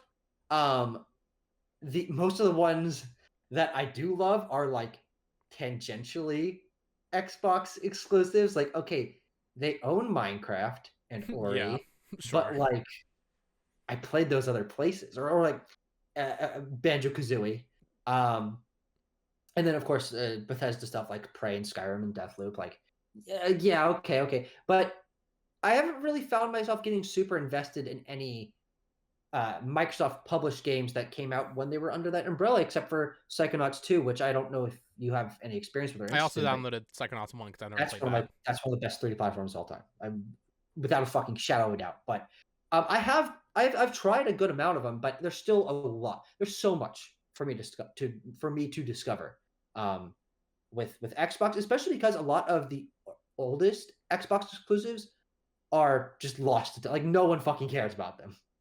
Blinks, Voodoo Vince. Yeah, even stuff like Cameo. Frenzy, Cameo. Yeah, it's like, no one talks about these games. But I think it'd be very interesting to give them a try and add them to sort of my mental repertoire because I'm so focused on, okay, Xbox, I gotta try Halo and Gears, and then I'm more familiar with some of the Xbox One stuff, so I played some Recore and Rise and I downloaded both of those. I downloaded both of those last night. neither of them are very good. I'd be very interested to hear your I thoughts. I played a little bit of Recore a couple years back. It wasn't Yeah. it wasn't much, No, but but I find Xbox to be fascinating because it's not on that level. But what's interesting though is with this presentation they gave last week, it seems like they might be building to a future where they are competing on the exclusive and studio level with Sony and Nintendo. And that idea makes me incredibly excited. Like we could be on the precipice of genuine competition, game industry changing history, which is so fucking crazy. yeah, for sure. Yeah, I'm excited to get in all those. Yeah, and like you said, even like I've only beaten Halo 1, and I played a lot of 3 when I was younger, but that's another franchise I would like to get through. Gears, like, Yeah. these are basic things. Even Forza Horizon 4, I really enjoyed when I played that a couple years ago. I'd maybe like to try 5, but That's great. It's a I don't know if I great have the game. time for it. But yeah, there's a lot to be had in terms of backlog this year, and it's nice because at least right now, Nintendo ain't got jack shit. Sony's only got Spider-Man. It might actually be a pretty empty year to clear out the backlog. So, Exactly. and Just if Starfield. and if Switch's, I'm not gonna play that. And if Switch's lineup is mostly remasters, and that's backlog anyway, so Yeah, works out. great point. I'll try Starfield. We'll talk about Starfield later actually, because we're gonna talk about we are gonna actually talk about the Xbox showcase because I really want to get into that with you. But let's get back to the news, Tucker. The Nintendo news, Nintendo podcast. Don't forget it. This came from Capcom's showcase that they did. Pretty exciting stuff, if I do say so myself. Apollo Justice Ace Attorney Collection announced, coming to Switch early 2024, also other platforms. This is Ace Attorney 4, 5, and 6, basically. This is the first time these games have been re-released outside of the 3DS. Or I believe 4 was on DS, but this is a big deal. People have been clamoring for anything Ace Attorney for years now, it feels like. It felt like they kept just re-releasing 1, 2, and 3. So to see Capcom finally make that plunge forward, do 4, 5, and 6, I think is fantastic. And I think is also just a good sign that we will maybe actually get 7 eventually. We also got Great Ace Attorney Chronicles, I think 2 years ago, back in 2021. So, the 2-pack, I think. Yeah, 2 games. yeah, and that was the first time those ever came over to the West. So, talking about Capcom kind of being in a good spot, I like that. Maybe they're not doing the best with Mega Man right now in terms of new games, but it feels like they're just kind of setting themselves up with these like C-tier franchises in terms of sales. Yeah. Just kind of setting themselves up, get all these collections out, future-proofing it, because now this is on PlayStation 4, it will never need to be ported ever again. And I think that's exciting. And hopefully we actually get a new Ace Attorney game. Yeah, I mean, Capcom is probably the gold standard when it comes to making their old games accessible for very cheap. I mean, these collections are great, and they're all the games, and they don't cost very much. I mean, maximum $20-$30. So I probably won't end up getting this, actually, primarily because I have all the Ace Attorney games on 3DS, because Capcom was one of the few people doing a fucking sale when Dude, the you 3DS... know they were smiling during that eShop sale, like, we're gonna make them. I think that I was thinking about that. I think they actually did wait to announce this. I think that's why they waited to announce it, because they get all those last minute sales on 3DS, and they're like, well, here, it's coming to Switch. Yeah, but honestly, I'm totally fine playing them on 3DS if I want to. I played some. They were made for 3DS, so it's probably gonna be better to play them there anyway. Yeah. But Bottom screen. Ace Attorney is a franchise that another one that is very daunting to me. I mean, there's a lot of those games, and they're all 20, 25, 30 played hours any of each. them? I played about 15 hours of the first one, and then I realized I was like just over halfway, and I'm like, brother man, I don't have the fucking time for this. I beat the first game a couple years back. It's great. It's great. It's just fantastic. Fucking long. It's so fucking long. Yeah, man. and also it's also, this is what happens. I think you are the same way as I. You get into this mentality of like, oh, I just need to finish this. But it's a fucking visual novel, so you can't rush yourself. No, of course not. So, like, you want to beat it, you want to move on to something else, and then it's like, oh, this is a 30-hour visual novel. That's why I kind of took a break from Professor Layton earlier this year after playing, like, 3 games back-to-back, because I was like, all right. Because I started the crossover, Professor Layton versus Phoenix Wright, and I really enjoyed it. It was fantastic, but then I was like, I need a break. Yeah, of course. It's a lot. So, yeah, I would like to get back to Ace Attorney, do 2 and 3, great Ace Attorney, and then these as well. It's another franchise, like you said, that just very daunting. Yes, very, very. But shout out to Capcom. All right, this is a hot topic this week that I'm still baffled by, Tucker. You probably don't have too much to say about it because Persona. But Persona 5 Tactica was confirmed for Switch. Persona 3 Reload was not. So we actually have a write-in from the Discord server. Alicia Tried wrote in, do you guys think there is a Switch version of Persona 3 Reload? If so, why do you think Atlus doesn't announce it with the other versions of the game? So this is very weird, Tucker. Atlus, okay. People are going to look at this and be like, oh, it's just going to be like 2022 where Xbox Showcase had the ports of Persona 3, 4, and 5. And then like 2 weeks later, they announced them in a direct in the partner showcase, right? I don't think that's the case because they announced Persona 5 Tactica. I think if they were saving this announcement for a direct, they would have also said Persona 5 Tactica, which is coming to Switch, coming to PS4, and all that stuff later this year, November 17th, right? Persona 3 Reload skipping Switch is baffling. I do think it'll come eventually. I agree. But I don't know if it's going to be day and date. Maybe if we're getting a Switch 2 late 2024, maybe that could be a reason. Mm-hmm. But it's weird because the Switch is the home of the JRPG, Tucker. Mm-hmm. Persona might do better on PS4 or PS5, right? Not PS5, but PS4 in Japan. But that's only because it has that pre-established audience there. I think in 10 years, if they keep doing multi-plat Persona, it's not even going to be close. Persona makes sense on Switch. People in my comments on my video, because I did a video about this, trying to like say like, oh, PlayStation will always be the home for Persona. No. If Persona was on Switch day and day each time, it would not be close. I mean, imagine if Persona 4 Golden was a 3DS and Vita game. It would have sold incredibly better. Just period, of course, because it had a bigger install base, but also the 3DS sold leagues better than the Vita did. And so then most people would have played it on 3DS, and then you would associate it with the 3DS. And Persona 5 being a PlayStation exclusive was really for no reason. I mean, it's not like... Evidently, it seems like Sony didn't pay him. Yeah, it's just Atlus is weird, man. Same thing with Soul Hackers last year, where it came to Xbox and PlayStation and not Switch. And then it bombed. Yeah. No shit. They're just done weird reasons why people associate it with PlayStation. I mean, it is the history, so I do think you're right. They're right that currently Persona is associated with PlayStation. Yeah, right now it definitely is. That you are correct in that all the recent releases have been multi-plat, and so that is spreading thinner and thinner. And Switch is the biggest install base right now, and people like playing these long games, especially the ones that aren't, graphical powerhouses who still look very nice on a small screen, playing them on the go. And it's bizarre that 3 Reload is not confirmed for Switch. I don't think that means it won't come to Switch. But it's just strange. You were working on one game for Switch, but not the other one. But you released the other ones on Switch when they came to everything else like a year ago. What the fuck are you doing? What are you doing? The only thing I can think is that, and this is almost like sliding themselves internally, maybe they aren't viewing Persona 5 Tactica as a big game, so they're just like, you just go and announce it. And then maybe Nintendo's like, hey, we want to have 3 Reload in our Direct. That is possible, I guess. But also, I can't see Nintendo telling Atlus, hey, don't announce this right now. Yeah. And unless it was both games. Unless it was both games. Because right now, as I wasn't going to buy this game on Switch anyway, I'm going to play it on PlayStation, but as a Nintendo fan, this is like second-class energy right here. I feel like I'm lesser because it just feels weird. So I think this is just a case of Atlus being Atlus. Soul Hackers 2 is a big example of this. It had no reason not to come to Switch. I believe P3R is running on Unreal Engine 4, which, based on the people in my comments, apparently SMT5 doesn't run well, same engine. Maybe there's something to that. I don't give a fuck. This is a PS2 game being remade in the engine or in the stylings of a PS3 game. Persona 5 is a PS3 game. People seem to forget that. This game looks like Persona 5. Maybe a little bit worse. There's no excuse other than Atlus just being Atlus. Yeah.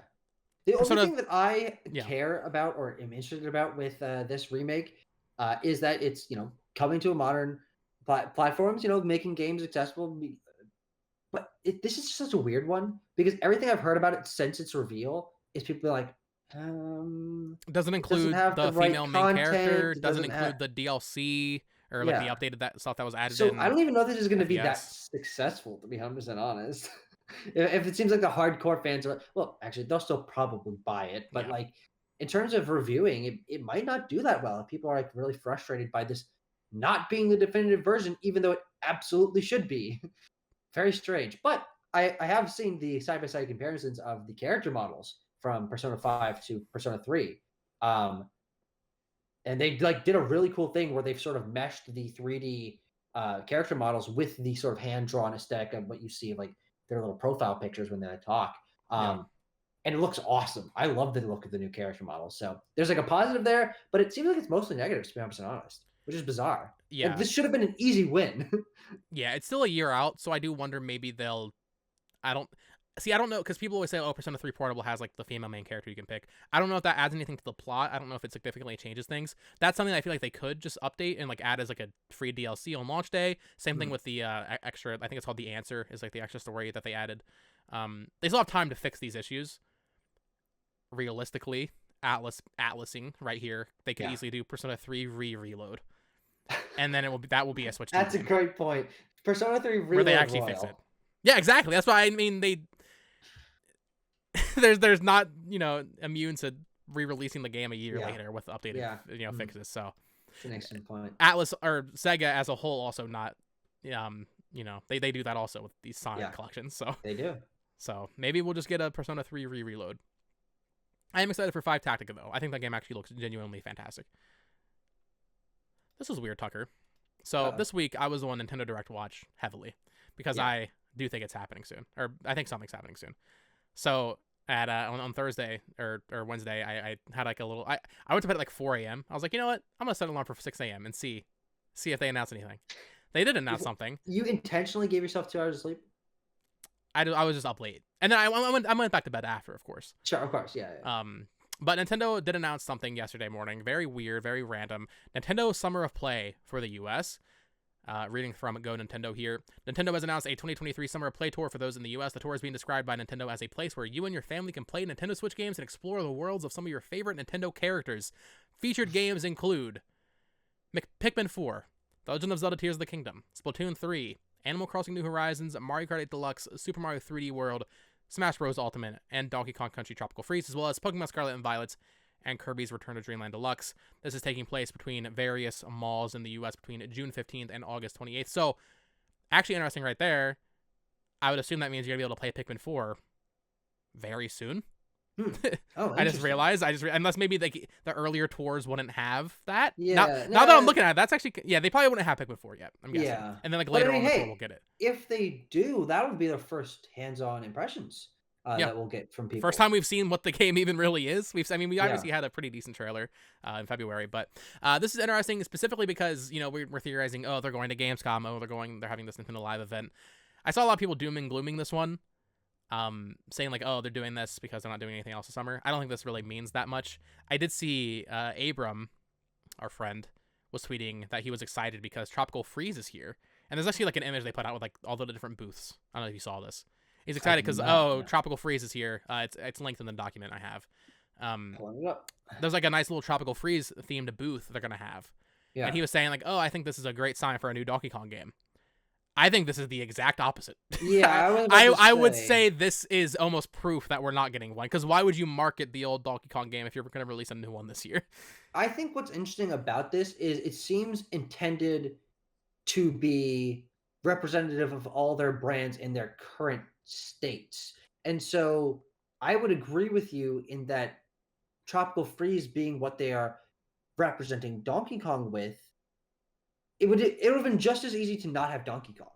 Like if you were going to try to represent it in its most current state, not have Donkey Kong, and then say new Donkey Kong. Nintendo is touring with a 10-year-old game. That's crazy. That is crazy, dude. And also technically with Mario Kart 8 Deluxe, that's based on something even older. And Triple Deluxe is also, or not Triple Deluxe. Return to Dreamland. At least that was a remake. That's something recently. But it is funny that this generation, they are promoting their library like really wholesale. I mean, you see any Switch promotional material, they've got the oldest games and ports of Wii U games right next to the newest games like it's fucking nothing. And I kind of dig that, to be 100% honest. It makes it feel like it's just evolving and shifting, but not necessarily leaving titles behind. I wonder how many people are really going to be, excited to go play some Tropical Freeze at their mall. Well, that's the thing. Like cool. the obvious main draw here would be Pikmin 4, but as we said, I can imagine they wouldn't even have Pikmin 4 until later on. It's the big draw, but is it really? Pikmin's the smallest franchise out of all of these by It's fucking the only country game that's mile. unreleased. That's true. That's That's true. what I'm saying. I don't know who's getting excited to go. I mean, this is the kind of thing like you take your kids to the mall and you just happen to walk by and you can play Splatoon. Like, Yeah. it's not actually a big deal. Like I said, I saw some people dooming and glooming saying this means there's not going to be a direct. I don't think this means anything. I think No. the only thing you can maybe glean from this is that Donkey Kong's kind of weird, and frankly, I think this hurts its chances of having a new game this year. If anything, but it probably doesn't mean anything at all. Now, did you say there's a Yoshi game here? Because I'm looking at the corner of this image. Did I say behind Donkey Kong? There's Yoshi walking. Is that Crafted World? Opening the image. I'm whipping. Wait, and you also did you mention Mario Party? Because I see Mario Party Superstar. I was reading through the list, but you're right. That is Yoshi, and there probably is Mario Party. That is the list that Go Nintendo wrote out in there. But you're right. That is Mario Party. Huh.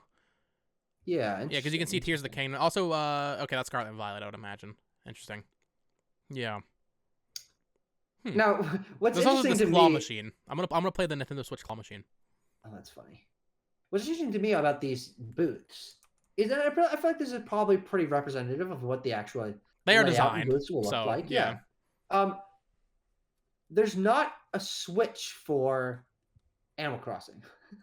It's just standees of Tom Nook and Isabelle. I mean, that makes sense. You can't really demo Animal Crossing. Yeah, that's what I'm saying. Like, it's weird which ones they are. It also looks like there's not. Oh, there might be one for Kirby, although what's on the other side of Kirby? I don't know. That looks like Kirby Hills. Weird event. Nintendo's it's weird to see Nintendo just going all in the summer on like, we want you to play Mario Kart 8 Deluxe. We will force feed you Mario Kart 8 Deluxe and Tropical Freeze, and you will like it.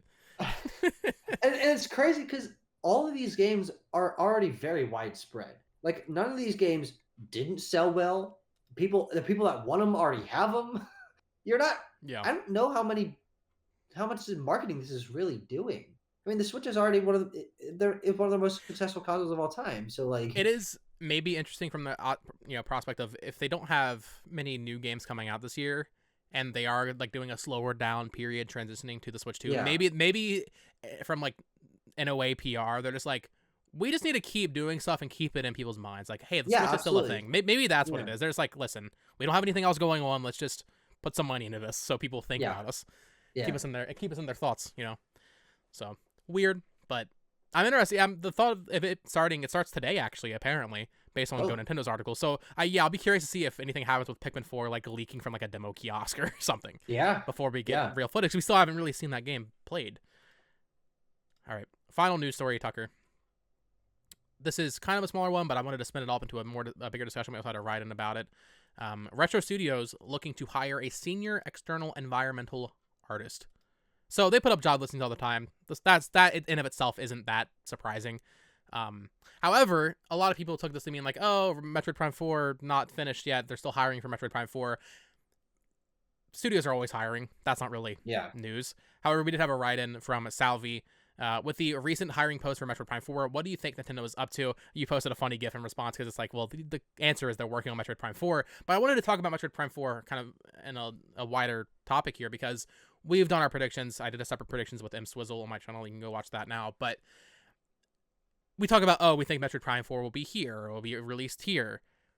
Do you think it's possible this game is having trouble? Do you think it's maybe further out than we think? Do you think there's a chance that this game just isn't even close? Because honestly, I will say, I was thinking about it last night. I was like, it's possible. It's totally possible that Retro Studios is having trouble getting this game in a state they want it to be. I would say the release of Metroid Prime Remastered maybe indicates that that's not the case, because I think they would have waited even longer, because they obviously sat on that game. But it is an interesting thought, because, I mean, it's to the week, Tucker. It's been 6 years now since Metroid Prime 4 was announced. It's been 4 years since it was booted over to Retro. Yeah. Which is a long time to not show a game. Yeah, I mean, that's a full development cycle of a game. I mean, back in the day, it would have been the full development cycle of 2 games. I think, I actually don't know what an external environment artist does. I just realized it has been the time frame that Metroid Prime 1 through 3 were released since Metroid Prime 4 was revealed. 6 years. Yeah. That's crazy. Just shows how different game development is nowadays. But yeah, I don't know how major this is. This honestly could just be that they're hiring for some work here and then leading into their next project, Sure. whatever it might be, or maybe they have a secondary project that they're working on. Vector Studios is not a tiny team, so it's feasible to believe that they might be starting work on what they're doing next. Especially if Metroid Prime 4 is nearing the end of its development cycle, which is questionable, but probably more likely than not, considering how long it's been. But again, 4 years is the full length of a development cycle of the game. So I don't think this is I don't think this is a bad thing at all.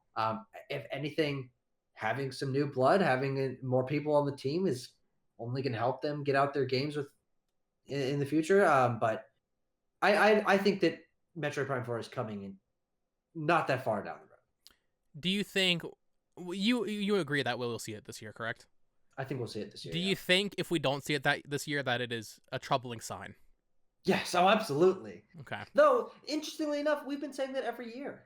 Like every year that we we gotta see it this year. We gotta see it. It's gonna happen. It's coming. I don't soon. know. I feel like when's the collection coming? I don't know. I feel like this year's different though. Yeah. Maybe it's because it's the only announced Nintendo game. True. After Pikmin. Definitely that, but also because we are reaching sort of the end of this life cycle, and I feel like they need to put out the game while the Switch is still the hot thing. And it might just be like its end cap, but getting pushed into the era where the Switch is not their main console anymore might not be. It's not a good sign for anyone. It's weird. Those kind of games don't usually sell very well once the next system is already come out. Right. Even Metroid Dread coming out in 2021. I think if they had put Metroid Dread out in 2019 or Metroid Prime 4 in 2019, dude, those games would have hit a whole new market. We're already in the second half of the Switch's life now, to the point where sales, the Switch effect is gone. It's a first party Switch game in 2018. It's gonna sell 1 million copies no matter what. That's over. So the longer it takes, the more Metroid Prime 4 will probably not do as well as it could have at this point. Yeah. And of course, there are people talking about whether or not it'll be safe for Switch 2. I don't think so. I don't even think it'll be cross-gen. I think it'll just be a Switch game. But I'm excited to see it. Hopefully in this next Direct. I do think it'll be in the next Direct, though. Ideally. If it's not in the next Direct, not a good sign. Now, we do have some listener questions to get into. But before that, Tucker, I do want to, Nintendo Podcast, kind of just pick your brain about this Xbox Showcase, because we have not talked about it that in depth together. I listened to a little bit of your discussion that you did with Abram. This was, you were much more positive on me than overall, I think. You were saying it's one of the best showcases you've ever seen. I definitely disagree. However, I do think it's one of the best, I think it is the best Xbox showcase we've ever gotten. That's without a doubt. Yeah, that is without a doubt. From pacing to reveals to trailers for older games that were already announced but shouldn't have been announced 3 years ago. Yeah. I think they did a fantastic job. And this guy was arguing with me on Twitter about this, saying like, oh, Xbox doesn't deserve the points for this showcase because, oh, Sony or Nintendo could have paid Atlus or Sega for Yakuza and Persona to be revealed. And I'm like, okay, but they didn't. They didn't do that. Did Xbox pay to buy Obsidian 4 years ago? Sure. It doesn't fucking matter. This was an entertaining show with exciting games that I'm looking forward to play, exciting reveals, exciting updates on pre-established games, exciting indie games, really well paced. Yeah. This is a fucking 10 out of 10. I absolutely agree. And maybe I was being a little hyperbolic with one of the best showcases I've ever seen, but I think it is in context. I mean, we talk about the state of play, or the PlayStation showcase a couple weeks ago being very disappointing. That's because we were coming off the heels of it being a long time, B, the early PlayStation 5 PlayStation showcases are also some of the great showcases with great content and well paced and first party reveals and yada yada yada. I think this didn't have that. I think this is the opposite. I think this is the best showcase we've had since COVID between any developer. I think I might agree with that. Yeah, but it's putting this in the context of what I am used to an Xbox showcase being, which is mostly games that look kind of generic, and it's obvious that they're just kind of filling it out here. People aren't really going to care about most of these announcements with just a logo and coming down the line, some of which still haven't been released and won't be for years.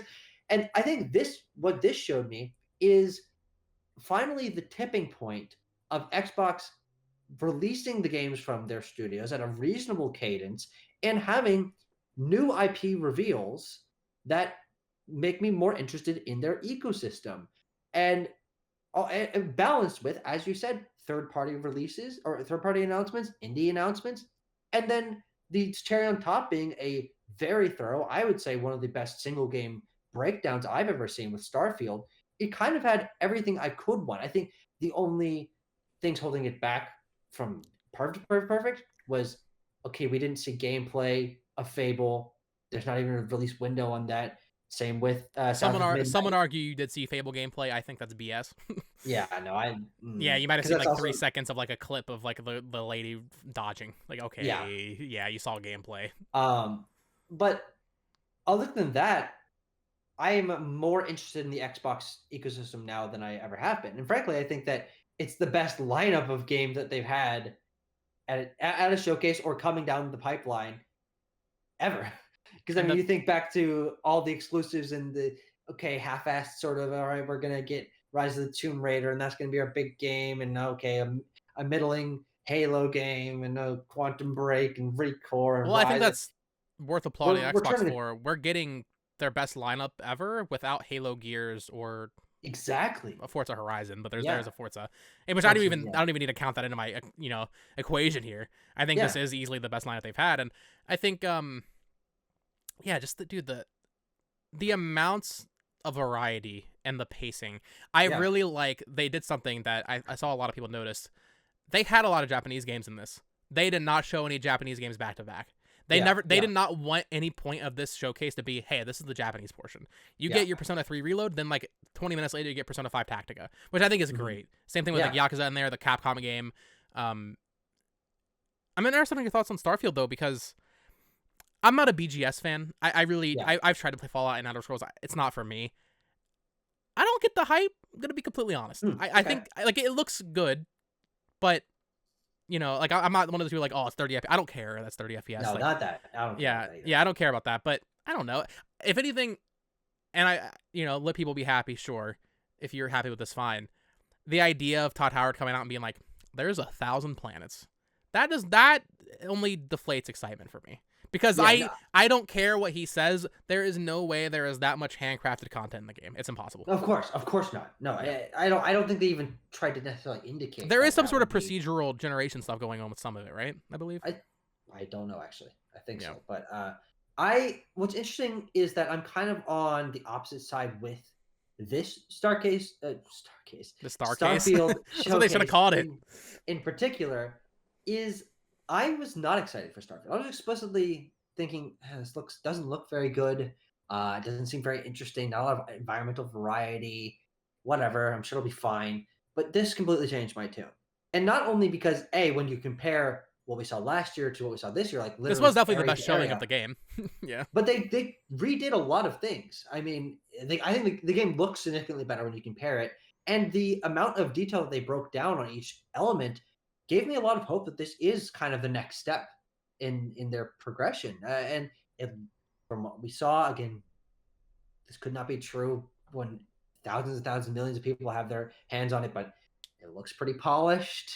The gunplay looks significantly better than They the are gun. promising least bugs in any BGS game. So Yeah, yeah, and we'll if see. that's combined with a bigger scope and more variety and solid uh, ship combat and customization as I was saying, significantly better gunplay and combat than Fallout and Elder Scrolls has. I think this game looks great, and I was not saying that 1 week ago. So I think they did a really really good job here, and it being sort of the crowning jewel of this generation for them so far, I think could really pay off for them because they've been working on this for a really fucking long time. So I think it kind of has to be great, but what they showed, I think, does indicate confidence and quality in a way that I didn't necessarily thought I didn't think I'd seen that from the other times that we'd seen the game. Remember the fucking sandwich trailer? What the fuck was that? That was weird. Did you And see the then they thing? memed it. They memed it because they showed a giant pile of sandwiches on someone's Yeah. ship. What's up in with one that? thing. Can you explain that to me? I saw people saying I didn't.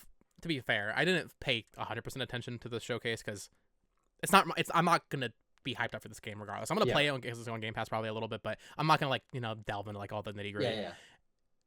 I saw people saying that you can like spawn a million sandwiches and then they stay there. Is that accurate? Do they just actually stay there indefinitely? I saw some people saying that. I don't remember.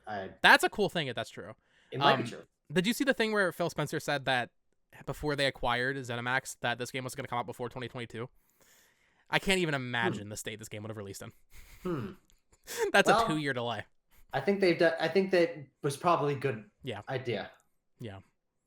But yeah, great showcase. And frankly, the reason I wanted to talk about it on our Nintendo show is I think that Nintendo can learn from this. I think that the best Nintendo Directs do rival this in terms of good balance of third-party games, first-party games, good pacing. Nintendo Directs absolutely can and have done this in the past, but I do think the last few that they've done, especially the one earlier this year, which you and I both had a big problem with, was the exact opposite of this. And I think it showed me what showcases can be in terms of Nintendo learning from this, having a balance between reveals and information about games you've already announced, and first party games and third party games and smaller games and bigger games.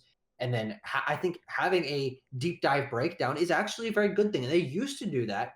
But I think that one thing that Nintendo can learn is save it for the end, so you're not sitting through 15 minutes of Mario Tennis Aces halfway through your fucking Nintendo Direct, which they've done numerous times. They do it early. almost every Direct, I would say. They pretty much it's always to varying like degrees, but there's usually like a middle point where they show a game for like 5 minutes. Like I think Triangle Strategy last year had a Direct like That's that. a great point. Yeah. So they do this very consistently, and it's weird because I think, dude, I mean, they've done this before too, or at least with E3 Directs back in the day. Going from the Direct straight into Treehouse is perfect. I love that. Yes. Bring that back. Even if it's just like a one game little pre-recorded showcase of them playing Pikmin 4, that'd be awesome. Yeah. And I think that deep dives into big games does it makes it be a lot more meat to grab onto. It's like, okay, we got details here.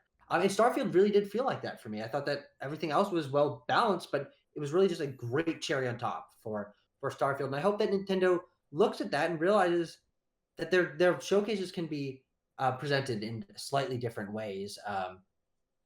It was just great, and I hope that the next Nintendo Direct is also like this, because the last one was the exact opposite in my opinion. Yeah, neither of us like that Direct very much. Yeah. How'd you feel about the ending of the Xbox showcase? Not the Starfield portion, the ending. They ended on Clockwork Revolution from NXI. I think that game looks awesome, but I do wonder. It was kind of weird because they showed that, and then Phil Spencer's like, "Here's a black Series S. Buy it." That was weird. That was weird. It was a weird ending. I think they could have nailed the ending a little bit better. Also, I mean, we saw gameplay of Clockwork Revolution. I don't know. I guess it's a little weird to ask for, like, you want a big pop at the very end, but also they were going straight into Starfield, which is their big pop. So, like, I think it makes sense in terms of what the situation was here. But I also think it's kind of exciting for In Exile and Clockwork Revolution, a team I'm not familiar with, and obviously a brand new IP. First FPS game given that slot. They make to be given the ending, the ending of their biggest showcase ever is like, oh my god. Yeah. So I think it actually gives it like a little bit of prestige bump. And it looks awesome. I mean, it was also it was one of the best game announcements in the showcase. South of Midnight and Clockwork Revolution are probably the two Xbox IP that I'm like, okay, all right, I'm in day one. Yeah. Kind of comparing it to Nintendo, this is something that Nintendo doesn't ever really do. They never set expectations, really. Yeah. I do think Xbox maybe took some missteps with saying, like, oh, all of our trailers, there's going to be no CGI, only trailers. That was I don't know what South of Midnight is. That game, I love that art style. I think they said in an interview it's a third-person action game. That's exciting. Yeah. Set your expectations a little bit better. Even Fable, which we said, there's a technically it's an engine. Like, there's 5 seconds of maybe gameplay. I don't know. That's my like one critique. I think maybe a little bit more gameplay would have been nice. But even just in terms of with typical Xbox showcases, they didn't linger on Forza. Forza was in and out, and that was beautiful. It was great. It was great. No one's watching the showcases for Forza. The Forza fans will find their video on YouTube, and that's perfect. But Xbox, great job. Not the reason I bought a Series X, if that's what you're thinking. I already had a Series X ordered, so good timing for me. Yeah. Let's get into listener questions, Tucker. We only have a couple this time. And actually, we have one kind of talking about showcases from Choked by Backlog. That's the alternate Backlog banter username right there. Yeah. Choked by Backlog. Yeah. That's Backlog banter after hours. Yeah, there you go. Ooh. Since you guys are covering showcases, my question is, what is your favorite and also least favorite Nintendo Direct? Also, what is your favorite game showcase of all time in general, if it is not one of the Nintendo Directs? So, I did not prep you for this question, so I'm a terrible host. I didn't hear about it. Yeah, so I can talk for a little bit. I've got my picks, I think. Really? Okay, so I would need to like really dive into like past Nintendo Directs and all this. I'm gonna say one. I don't know if this would be my favorite, but it's the one that's coming to mind. February 2019 Nintendo Direct. Oh, okay. This was maybe rewatch it. But in terms of like the temple opening, middle, and end, this was a fantastic direct. It started off with Mario Maker and ended with Astral Chain and Link's Awakening. Yeah. In 2019, also I think we saw more Luigi's Mansion there. Like in terms of that was the first gameplay of Luigi's Mansion 3. Yeah, and in terms of like that was like what the Switch is going into its 3rd year. That was like perfect vibes for setting the tone for that year. Yeah. Really revealed most of the big games that year as well. Yeah. Astral Chain was just a huge surprise with Astral Chain. So that, at least for the Switch era, I definitely think that's the best direct of this generation. I would need to look back at some of the Wii U era directs, because Tucker, I don't know if you've gone back and watched many of the ones from 2013 and 2014. The pacing is very different with Iwata coming out and saying things. However, A, they were doing them almost monthly. And B, because they had Wii U and 3DS, they always had banger announcements. I remember, I think it was April 2013. They're just like, yeah, here's a Mario Party Island Tour, which no one cares about, but also here's a Mario and Luigi Dream Team, but also here's a Link Between Worlds. And it's just in this random April direct. It's like, okay. So I'm going to go with the February 2019 direct, but I would maybe need to do some more digging to get a more concrete answer. What about you for directs? Yeah. There's 2 answers, and frankly, Switch era stuff is the only thing I have locked in my mind in terms of my thoughts on each of them, what I remember it showing up there. Mostly first party stuff, of course. Yeah. But the 2 that jump out at me as my favorites do come very early on in the Switch's life cycle. Of course, this isn't necessarily direct, but the January 2017 presentation was clumsy as fuck. And it's funny to go back and watch it. It was kind of painful when we were watching it live. The reveals, though. But the reveals, God tier, they're unmatched. I mean, 2017 already still one of the Switch's best years, if not one of the best first year for a console of all time. One of the best years in gaming. Yeah, one of the best years even for other consoles. Yeah. But you think about that 2017, how closely they'd held their stuff to the chest. I believe there was a 4chan leak that revealed almost everything right before, but. Yeah. 1 to Switch, Splatoon 2, ARMS, Super Mario Odyssey, Xenoblade, Fire Emblem Warriors, Xenoblade 2, Fire Emblem Warriors, Super Mario Fantasy 5, and maybe these weren't the best trailers. The Breath of the Wild trailer. Yeah. Technically, Mario Kart 8 Deluxe was revealed there. It was in a PR post later that night. But Jesus Christ, I mean, Super Mario Man R, they really went all in there. But in terms of specific direct, I think that following that up a couple months later with the E3 one, I think was fantastic. It was a breakdown of Xenoblade 2. It was the Mario Odyssey trailer where they revealed Cappy. It was the announcements of Pokemon coming to Switch, Metroid Prime 4, next Kirby game, next Yoshi game. It's like, whoa. That's really stacked. It was Zelda DLC, Mario & Rabbids Kingdom Battle first look, Rocket League reveal. Yeah, that was one of the only third-party things in there, which is interesting. Because most directs aren't mostly first party anymore. But I think that direct was probably my favorite, if only because that January direct or the February 2019 direct you're talking about, I don't care about Astral Chain. Link's Awakening was good, but it didn't blow my mind. Mario Maker 2 is fine. I haven't played Mario Maker 2 was a disappointment. I haven't played Luigi's Mansion 3, though I'm sure I will love that. So that set of reveals doesn't do much for me personally. And so comparing it to Xenoblade 2 and Super Mario Odyssey and Yoshi's Crafted World, and I think, not to be a little bastard, technically, Tucker, E3 2017, Nintendo Spotlight, not a direct, but I'll give it to you. Technically. Sorry to do this to you. But another direct, this was a recent one. I think I'm not sure, I think it was in February of last year, 2022.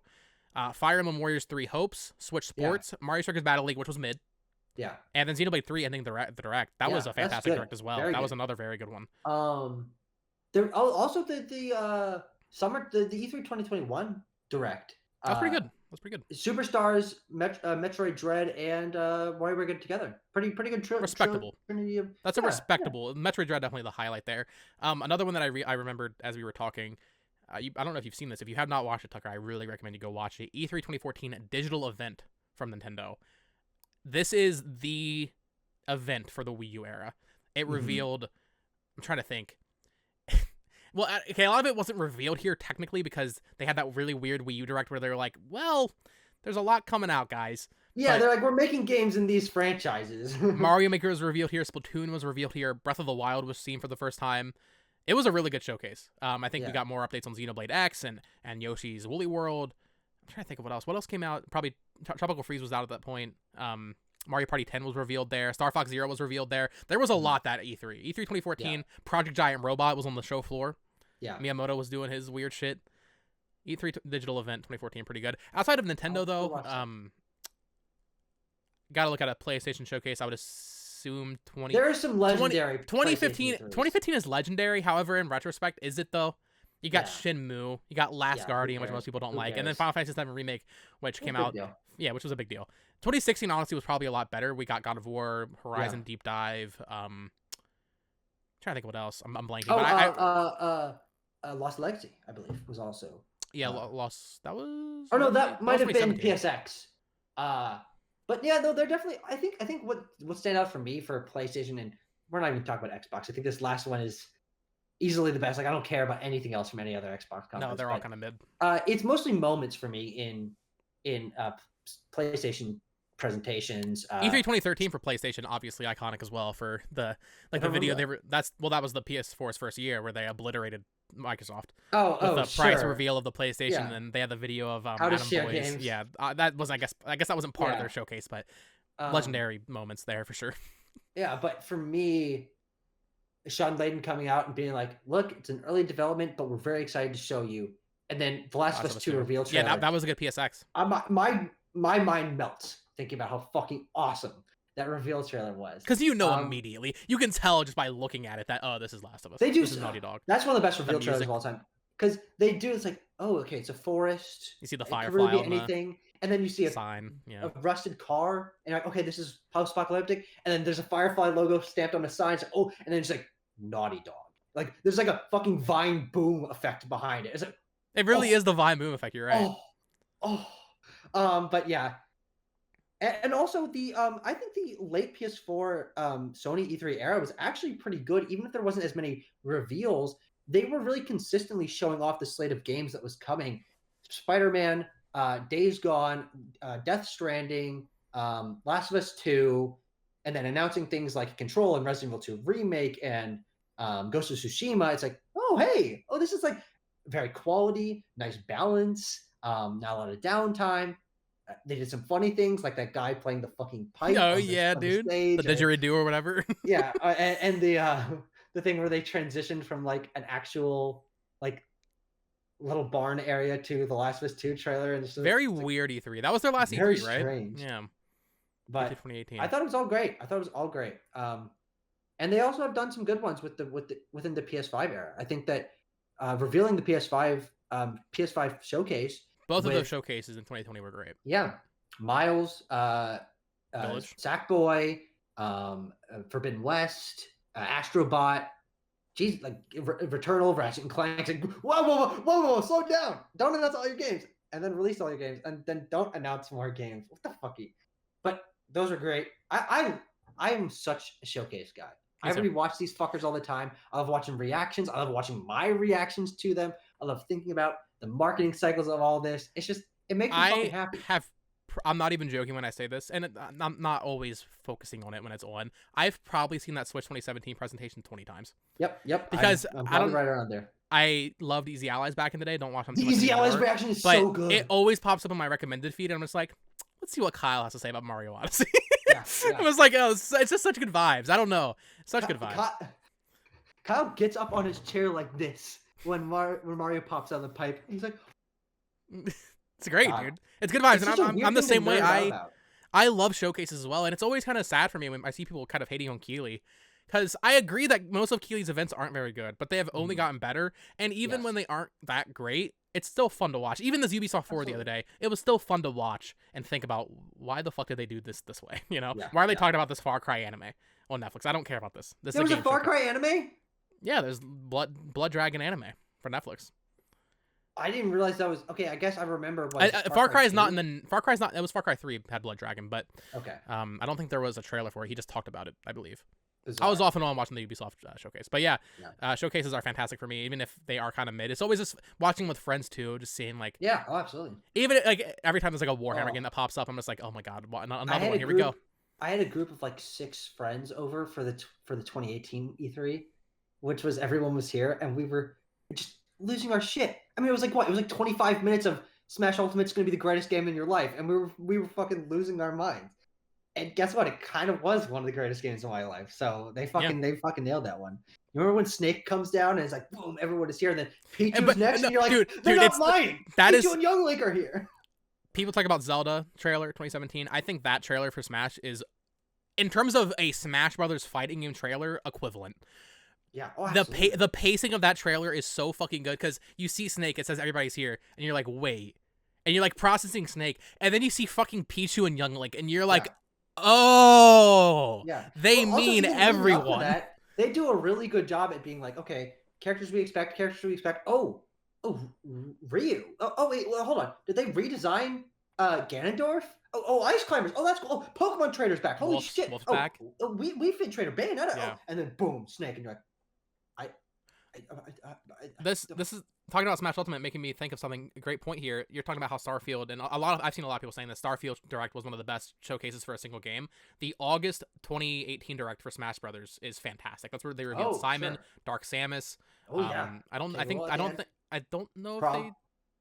Oh yeah, Crom, and then doing K Rule. That was a really good deep dive in the game. I think that's where Sakurai flexed his music as well. Yes, So, it was. yeah. They hired that woman to put in earbuds and put her Switch in her pockets. Like, you can listen to it like a music player.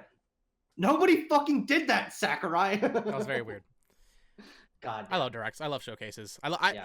I'm so weird. I will just sit down and rewatch a direct sometimes. Like, I don't care. Even not even someone's reaction to it. Although I will at times go back and watch my reactions. Like, if I'm thinking about, like, after this, I'm probably gonna go watch 2014 again. I'm just gonna go look at it. Sure, I'll do exactly. And I'll skim through it, of course. I'm not gonna watch through fucking. I was trying to think of like a weird third party game. There was no weird third party games on Wii U, so yeah, sure. But, I love showcases.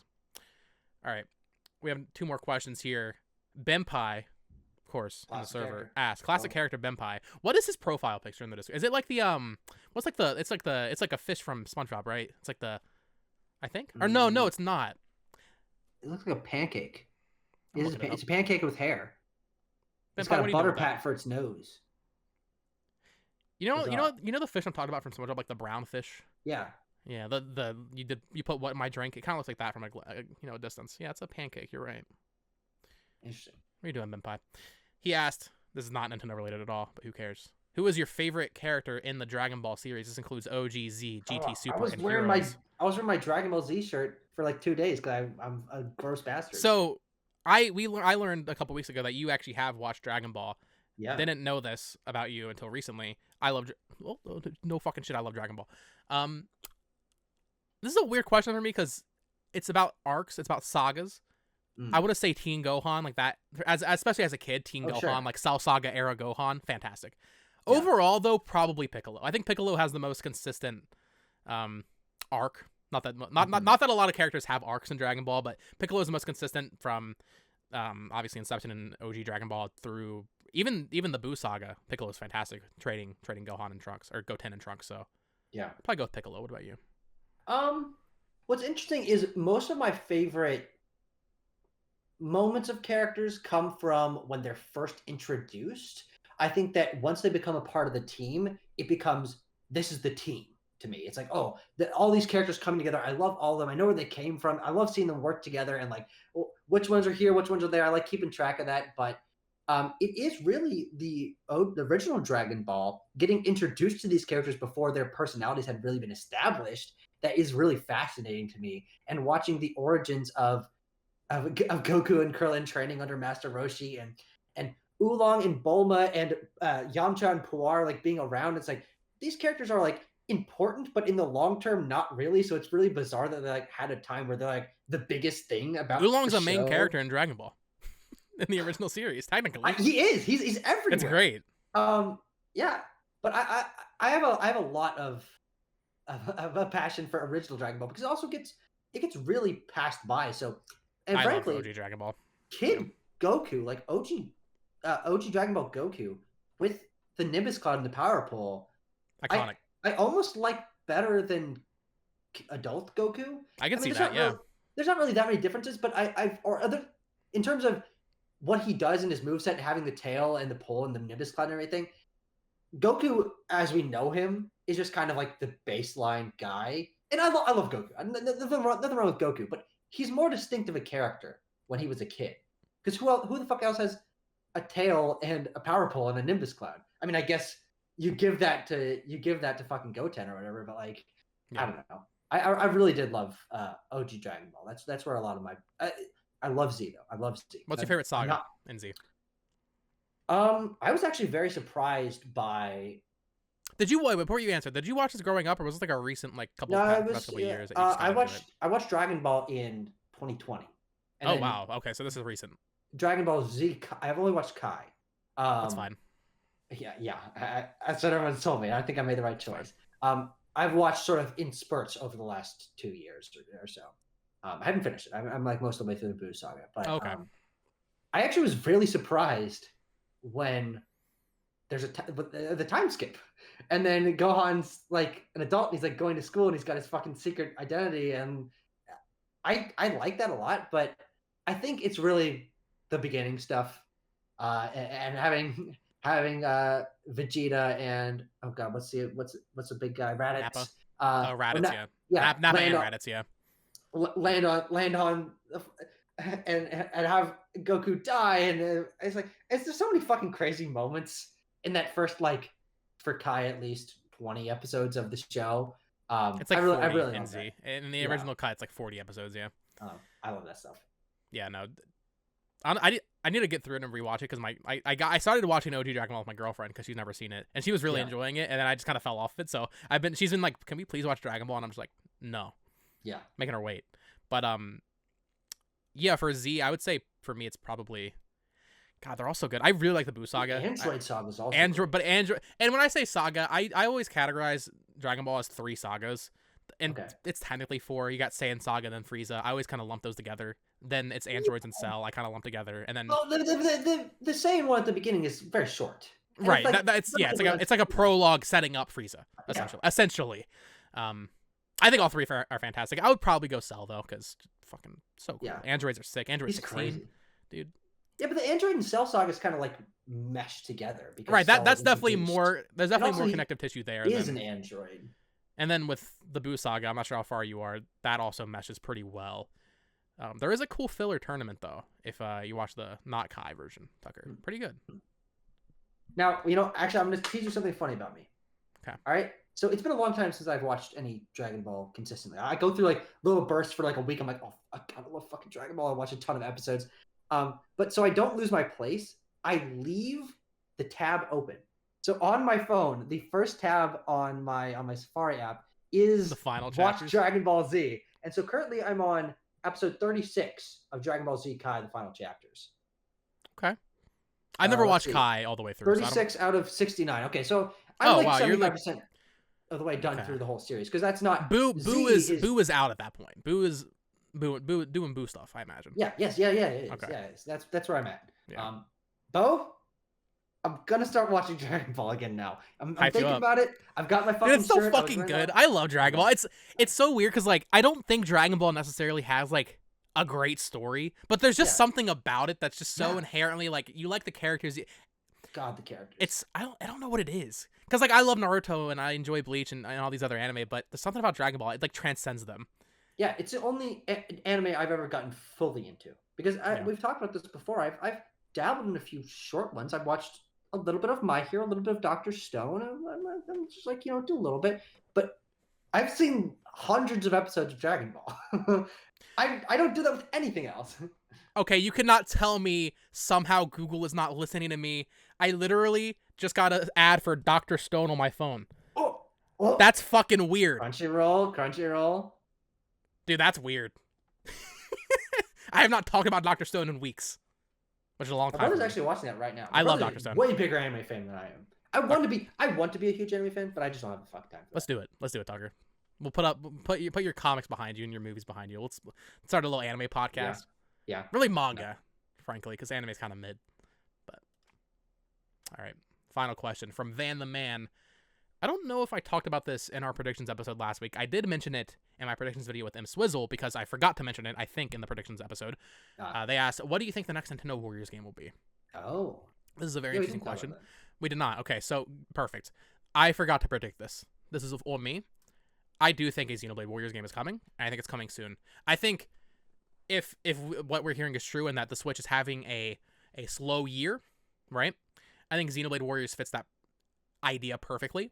Oh, sure. Xenoblade Warriors also makes sense from the aspect of we just got Fire Emblem Warriors 3 Hopes a year and a half ago, which, or by the time this would have released, it'd be a year and a half, which is actually about the time frame in between each Nintendo Warriors game. Sometimes it's like closer to 2 years, but about a year and a half. I think it's too soon for another Fire Emblem. Obviously, it's too soon for Tears of the Kingdom Warriors, which could also happen, but potentially, maybe not. I hope not. If they do another Zelda Warriors, I'd rather it be like more general franchise based. I think we talked about that once, but Xenoblade Warriors is the obvious next choice. And the thing that actually sealed it in my mind, Tucker, is we've been wondering why Nintendo loaded the first half of the year so much. That'd be a good reason. If for them to release Xenoblade 3's DLC when they did, out of nowhere, when no one expected it, if they have another Xenoblade game coming out this year, or maybe even early next, I think that'd be a good reason to release that DLC the way they did. So yeah, I think that spaces it out just about a year. Yeah. Cool. Yeah, I mean, I love that. I mean, I'm a you're such a huge Xenoblade fan, you sick motherfucker. I hate you. I was listening to the Xenoblade 2 soundtrack the other day and I was fucking jamming. Yeah, I'd love it. I'd play it. Yeah. Do you have any other ideas for Nintendo Warriors games though? Because I think people always say like, "Oh, Mario Warriors would be funny," or "Pokemon Warriors." It's not going to happen.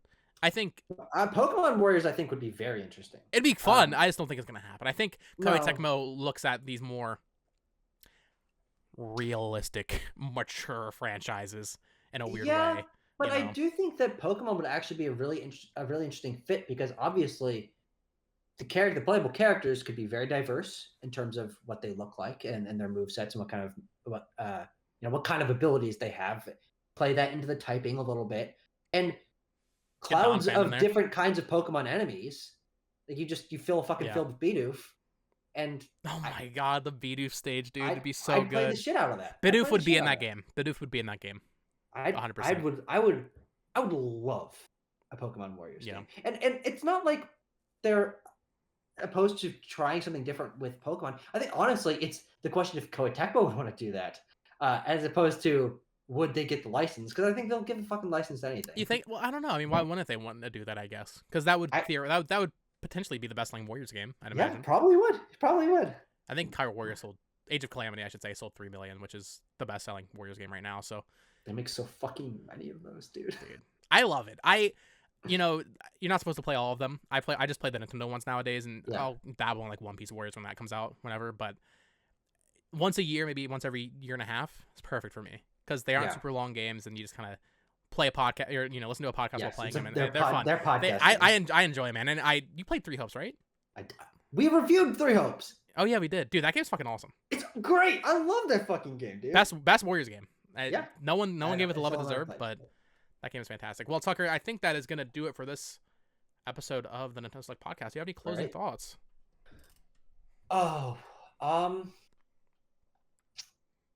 Maybe you'll get a full Detective Pikachu review from me next week, and also maybe a Mega Man. Yeah, next week should be interesting for me in terms of what I'm playing because I want to play more Yakuza, and obviously there's the Final Fantasy 16 demo. But I think it's gonna be a weird week. Sonic Mania, maybe some weird Game Pass shit. Yeah. Ooh, I'd love to use some Game Pass stuff from you. Actually, I will say I already have plans with a friend to play Redfall tomorrow.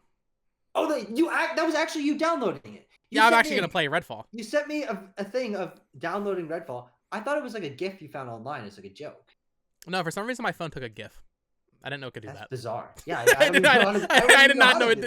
know it could do that. Yeah, it's in a GIF of me downloading. The final thing is I'm pitching it to you here. I'm back in Austin or back in Lincoln before we record. You and I should play some Street Fighter together. Okay. Yeah, I didn't play Street Fighter at all this week, but I wouldn't mind getting back to it. Yeah, for sure. Yeah.